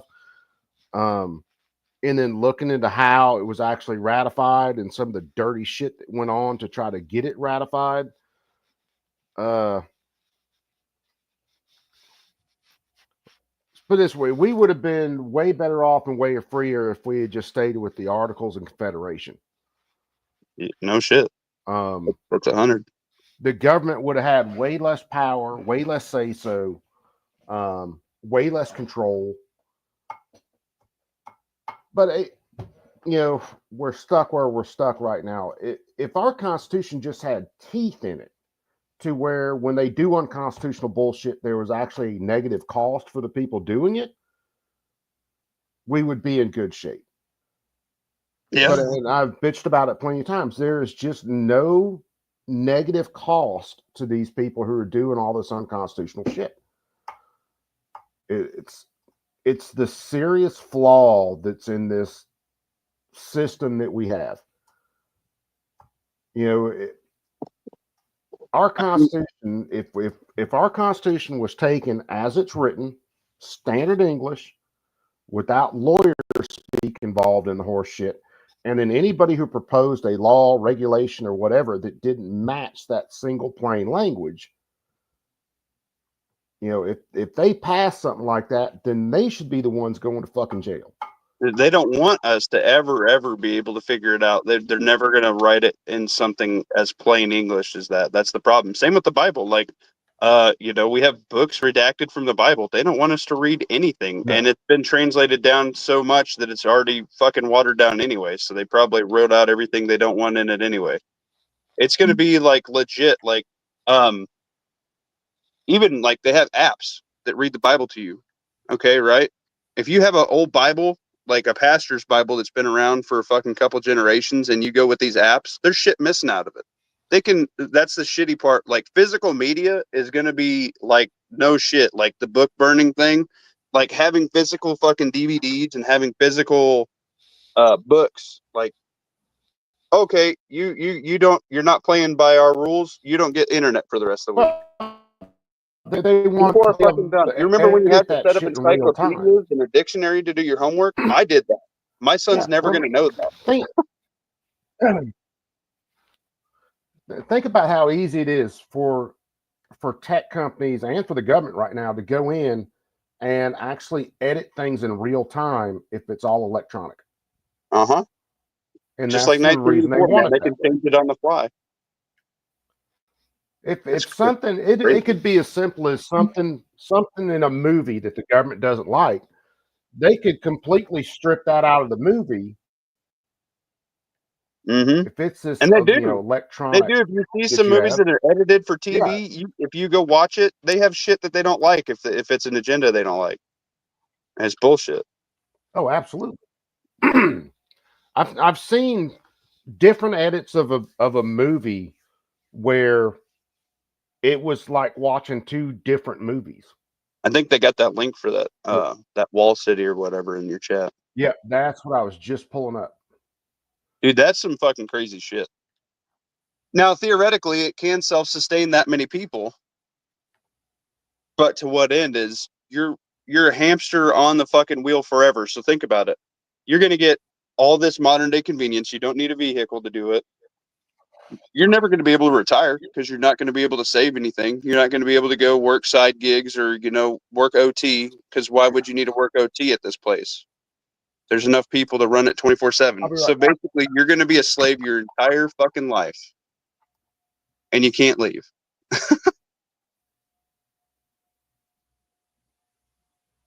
It's way more profitable for them.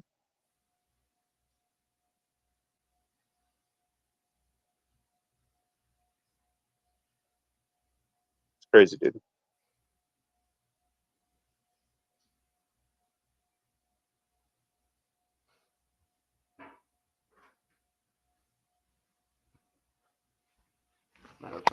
Let me make a cup of coffee real fast, and we'll watch this shit on You this good? You good? 15-minute city.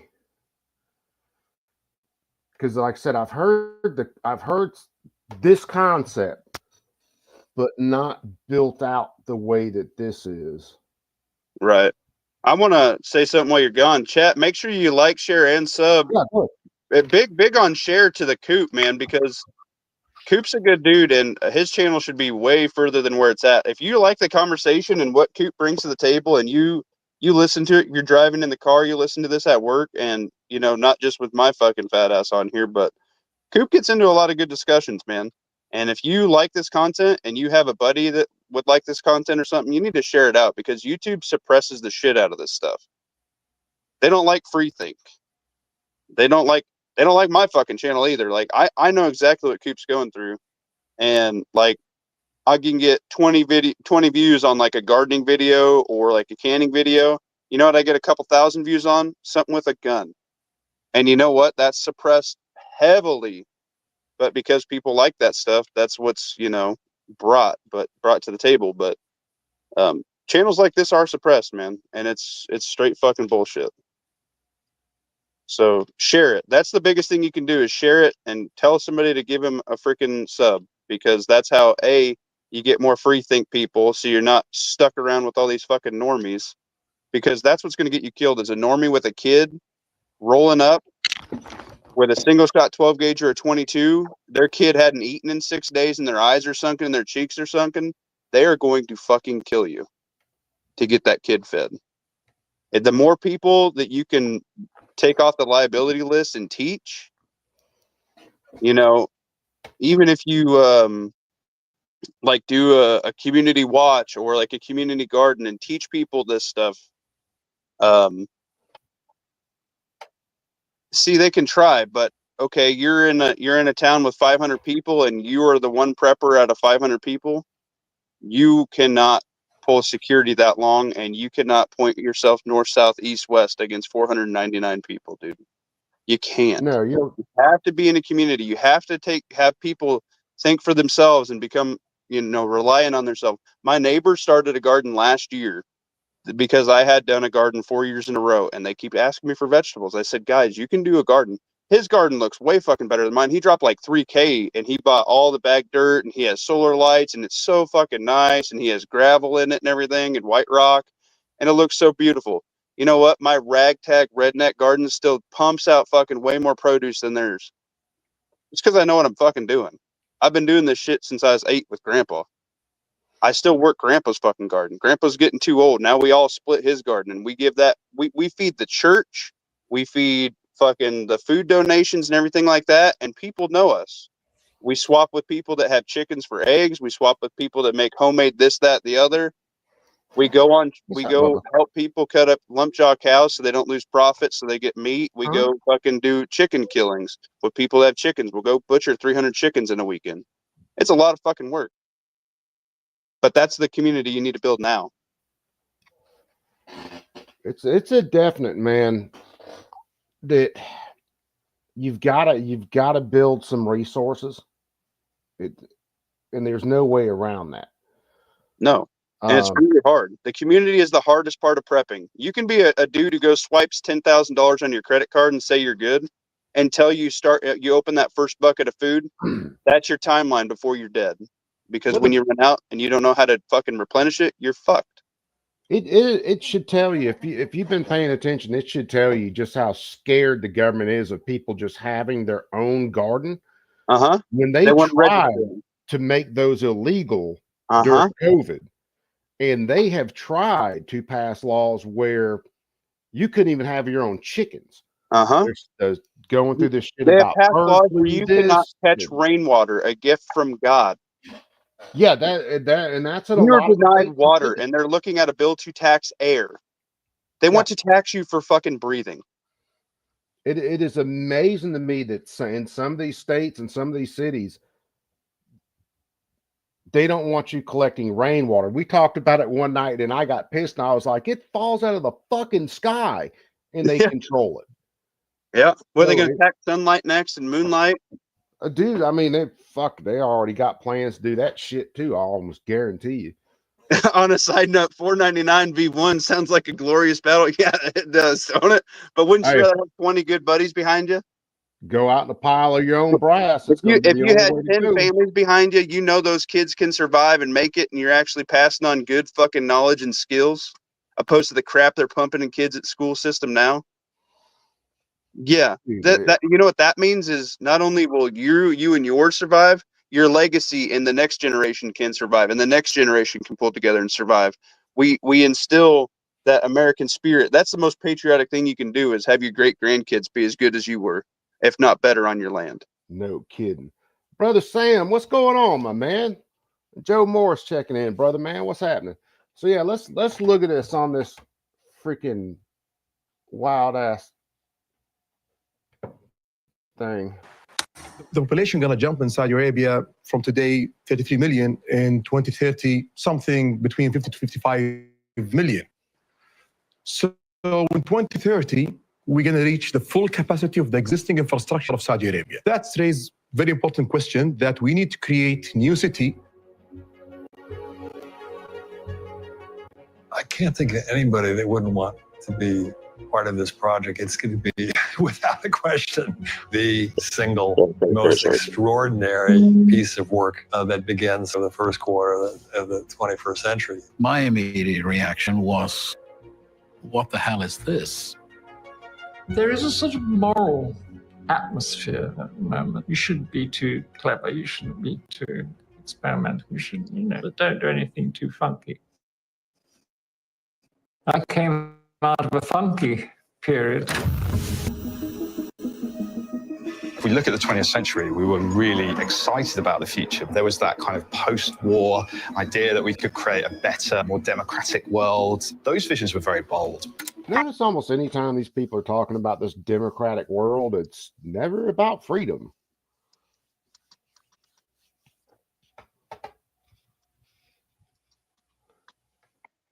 I still like it just because it's beautiful. Throughout all of history, we've actually seen people, dreamers, thinkers who've wanted to create those visions of how we might live in the future. The world is stuck in a traffic jam. The world is screwed by the lack of social interaction. The world talks about cities, but in reality, the world is talking about the slums. When they say energy, they mean pollution. The world needs a reset. Most of us live in cities, and this reset has to start in the city.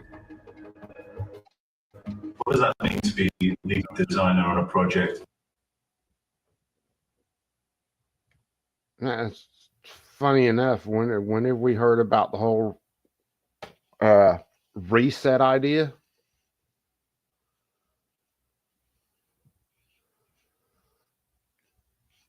yeah.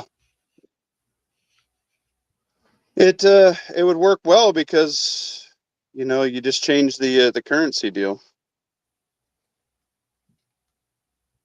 Well, it's a definite, and hell, it's a reason that they're basically trying to destroy any kind of true currency to go to electronic currencies. Once they control that, it's over. Once you can't go pay for something in cash, or you can't have this bank account and pull It's cash just out like of it. it's just like the media thing, right? It's You know, you can control books, and you can control everything like that. Man, I'm getting like a weird feedback echo. This is weird. Yeah, I wasn't noticing it too bad on my end. And then you control the dollar. You control whatever you spend it with, whatever they value your work at.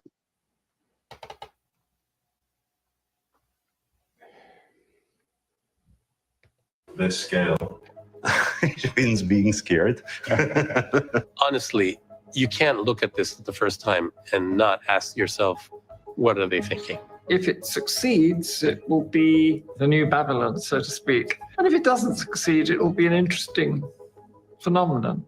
The most valuable moments are really the moments that when you think back of them, you really didn't know anymore whether you were dealing with something totally mad or something utterly profound. But then as soon as you start to get into it, you start to sort of think about the possibilities of it. And your mind starts to sort of begin to imagine that it is. All of these catchphrases before they even show Many you what projects the sort of idea is. acquire their sanity as you move along. And that's, I think, very, very much the case here too. You're And the right. jury's out. They say in a lot of projects that happen in Saudi Arabia, it can be done. This is very ambitious. They can keep saying that, and we can keep proving them wrong.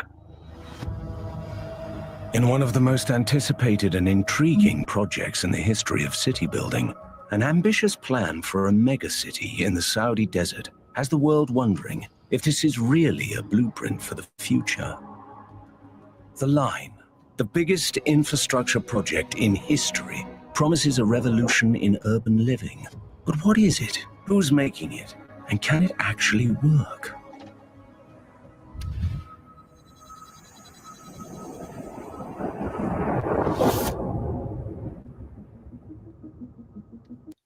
Here's another thought here. It seems like all this crazy shit that happens through the years, there's always, some science fiction that's decades ahead of it that warns us about these things. And I think more to desensitize us to the idea. And how much of the dystopian freaking science fiction have we all watched that warns us against ideas like this?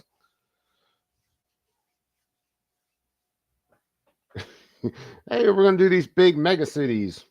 Judge Dredd got mentioned earlier, and how mega cities turned out there.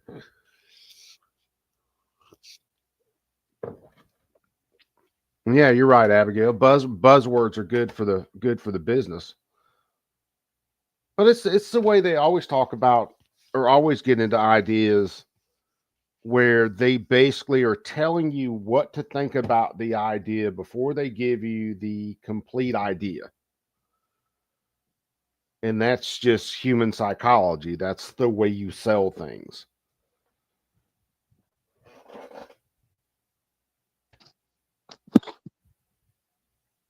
Yep. To make you choose it freely. The New York World's Fair. That's the goal. They're coming from the four corners of the earth. 50 years or 40. Yeah, they're definitely trying to push you into that realm of choosing the way they want you to choose. Just give up all of your freedom. Just give up all of your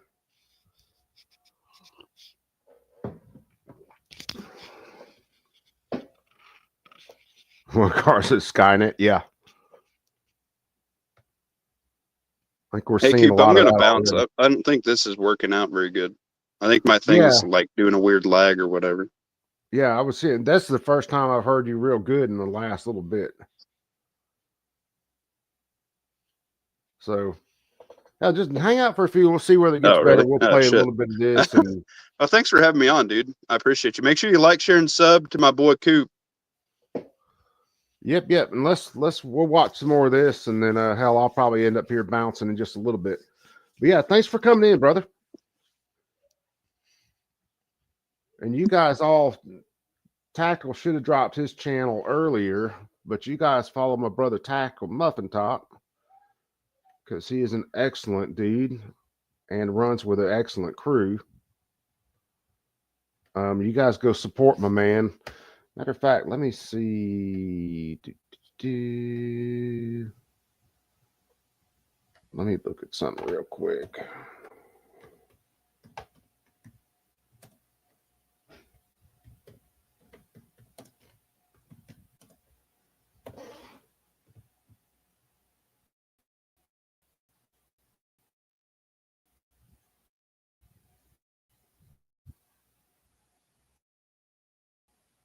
Here it is. And some shit we were getting is more than likely my connection acting stupid. But since Tactical brought this up, I wanted to look at some of this, and then, like I said, I'm probably going to bounce in just a couple minutes. Yeah, it's part of it. It's my connection acting stupid. I can kind of see it on my end, but there's Tactical's channel, so you guys follow Tactical. Give him, and let's watch a little bit of this.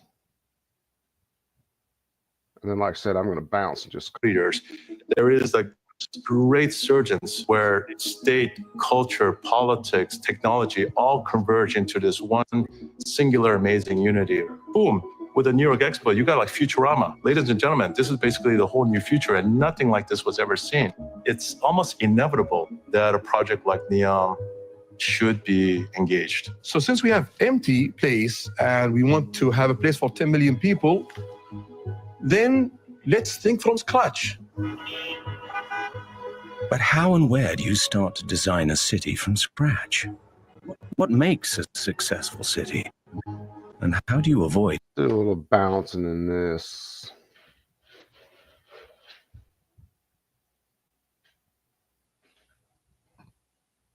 Because they're doing all the stuff to kind of sell you on all the catchphrases and bullshit.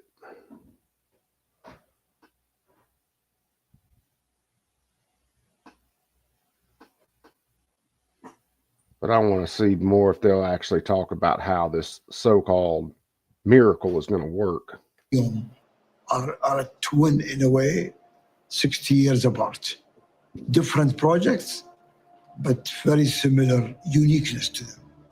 You could imagine the amount of naysayers. You could imagine the amount of critics and those who kind of worried if it was even possible. It is a very daring thing. We have 10 years to design and build for the world what we believe the future livability and business in the world. But with a vision this radical, sometimes you need inspiration from out of this world. I was in a conversation one day with two physicists, quantum physicists. One of them looks at the other and looks at me and said, you know what? Perhaps it's the time of the poets now. We need poets. Engineering and designer is not enough without art. Don't want to create a city without having the whole city as a piece of art. I'm a concept artist, art director, and I'm actually been working, let's say, fleshing out a bold vision for NEOM using my past in science fiction and fantasy productions. Olivier Pront is one of Hollywood's most prominent creative art directors, a creator of fantasy and futuristic worlds, from Guardians of the Galaxy to Harry Potter and Doctor Strange. I think artists are a little freer to think about the problem in a way that's a little more expansive. I just try to play with it, truly artistic sense. It's like when you're looking at clouds. You can look at clouds and you're going to start to see shapes, drawings. I do the same with the landscape. It is aspiring to take things that we've seen happening in sci-fi and say, is it really? Look at the people. I'm sure if we went and looked at a couple of these people, you'll see people who are really influential designers in architecture, in video games and movies and all this. Look at who they're using to sell this idea to you. We're all going to live in this city. You're going to work as part of this city. You don't have to really pay for anything. You're going to be given the house. You'll own nothing and be happy kind of at the end of this shit.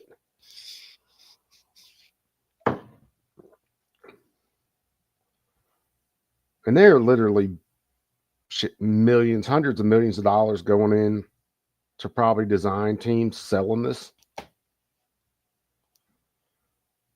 Because understand, they've got to sell this to more investors. They'll have investors like George Soros and a couple others who are kick money at this regardless, because it's all about keeping these people under control. But you'll have others that you'll have to talk into investing money into it. And then, of course, you've got basically the whole kingdom of Saud that will invest money into this. But they're not going to go broke doing this.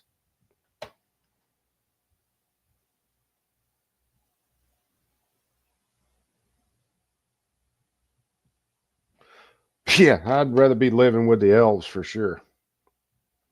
Hell, let me go live with the dwarves. They're more my people. Short. Really sci-fi, or is it really the world? That's what is at the heart of this, whether you want to believe it or not, and whether it'll get there, but it has to aspire to that. Is this what it takes to visualize the future, to veer into the realms of science fiction? Won't this just end up another failed vision? If you build a city of the future, you cannot know everything already. Otherwise, it wouldn't be a city of the future. Future, by definition, you never get it. The future always happens after you. What you can do is bringing the future to the present. You can somehow accelerate history if you want, and boom, have the future here. You look at the thing, and you think, that's something we could have done, but it's done. And it's here as not the answer to a brief, but as a brief. And what do we do now?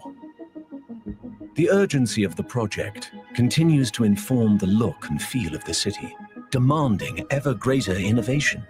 But can any of this work? Is it practical, possible, or even desirable? The idea of the linear city then, as interpreted as a vertical linear city, is a further step. Humans in general, they tend to go horizontal and avoid vertical by... Let's fast forward a little bit. Office, you're on vacation. Immediately, you're next to entertainment, culture, sport, retails. So each day it has to be excitement to finish your work and go and enjoy it in New York. So we are competing with Miami in that area. Well, when you work in a project that deep, and when it becomes part of your working hours every day and your dreaming hours also, you always want to live in your projects, no? I mean, it's something we struggle with all the time. There was a moment in development of the project, people started saying, oh, I could live there. People are starting to believe, kind of. So complete bread and circuses from the time you wake up, all through the time you go to work and get off and get home and back on the treadmill. Lightning, what's up, brother? But that it's possible. It has not been done before.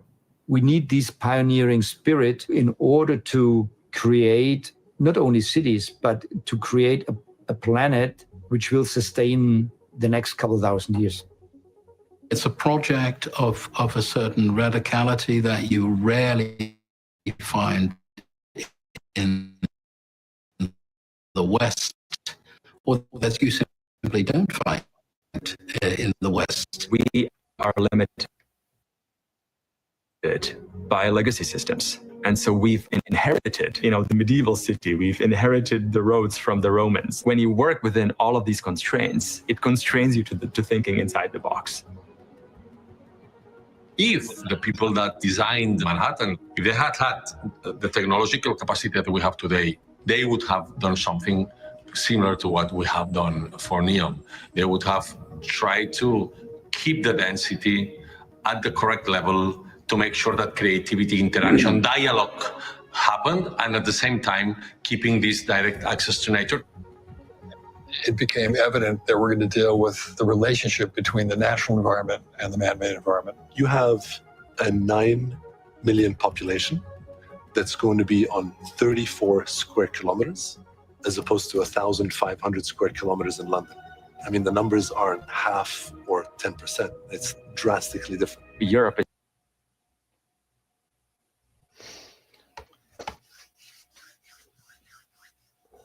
This is definitely getting into that whole sci-fi mega city kind of deal.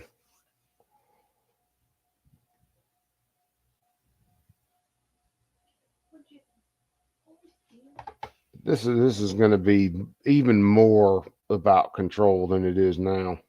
It's very crowded and we don't have that space. That region that NEOM is being built in just has that freedom. Due to my past in the cinema industry, you thought, oh, you've seen all the most striking place on earth already. And I was very surprised to discover that in Saudi Arabia, you actually have striking natural landscape and scene unheard of completely, but it's remarkable. So it's discovering a new planet. In fact, I think what the line is the space that it leaves behind. And if you think of it in that respect, then actually 95% of the design is leaving nature. When you're far away, you've never been to a desert, you think desert is like barren sand, but it's exactly the opposite. It's filled with life, and life waiting to spring to life. You arrive in a place and you look at it, let's say from the satellite, and all of a sudden you discover that it's a bit like a hinge, the kind of civilizations that have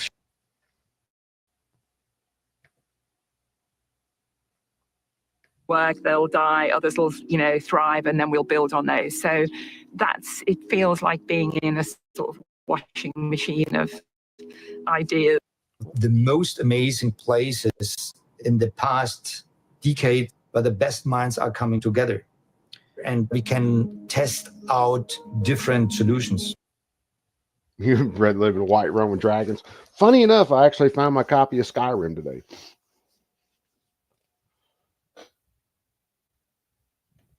The whole, which I'm sorry, I'm going to play Fallout before I play Skyrim.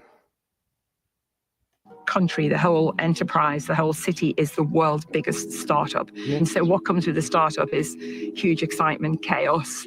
Things will work, they'll die, others will, thrive, and then we'll build on those. So it feels like being in a sort of washing machine of ideas and ways of doing things. The ambition is proportional to our challenges. You're not going to have challenges if there's not a certain degree of ambition. We can take a fresh look at everything. We can say, what would be the kind of environment that if you had a blank sheet of paper, you would want to create here for this century, for now? NEOM and the line is all about discovering new technologies. Often funding or governance comes in the existing infrastructure. Now we have the opportunity to really kind of break through and implement any type of technology. And my wife comes in here, why is the Xbox in the office? Why did you hook it up to the little TV? Because I finally hooked it back up and I didn't want to run all over the house trying to do stuff. To kind of help us think about these things, or urban design solution. It shows a new vision, and not just for the kingdom, but for the world, really. And it's something to be proud of. And I think oftentimes we don't really have something to be proud of. We all step back with a certain question every now and then and say, is this really happening or not? Or can it happen? Is it going to happen in the time frame? It's very easy to imagine that it will go wrong. And maybe it is essential to imagine it going right. I'm very excited about the present of KSA, what's happening. Quickly adapt. If you don't adapt, you will end up disappearing. We decided with the engineers to build. This is unheard of. I can't think of a project in the world that even comes even close to this project. I mean, it's an incredibly unique project in that sense. I choose to see it not as an object. And even if they had the best of intentions with this entire idea, when you factor in human nature into this, these nice pretty pictures they show you of these hanging gardens and all this shit, it ain't gonna work that way. The only way you could even do this on this scale and have everything as peaceful as they say it is if government has every bit of control over every single person in there. They control all information. They control every aspect of your life. and then it's just all you're just a cog, which I think is the ultimate goal for this anyway. So it works out great for the government. Anyway, let's stop that. And one of the reasons I wanted to look at that after Tactile started talking about it, is there's talk about some things like that. Maybe not that design architecturally, but that kind of control happened right here in the United States, where you would have a job inside the city, you would live inside that city would be your entire life. Dang, let there be light. Yeah, no kidding. There it goes. Sorry. She had to show the sneakity sneak off. Since I turned the camera back on. I always show off the snakes when I grab them. Too cognitive to be a cog, yeah. Well, some of us are. The vast majority of people, are they? No, they're just fine being that cog. So anyway, guys, I am going to end this one here. I'm going to go try to goof off on a few things.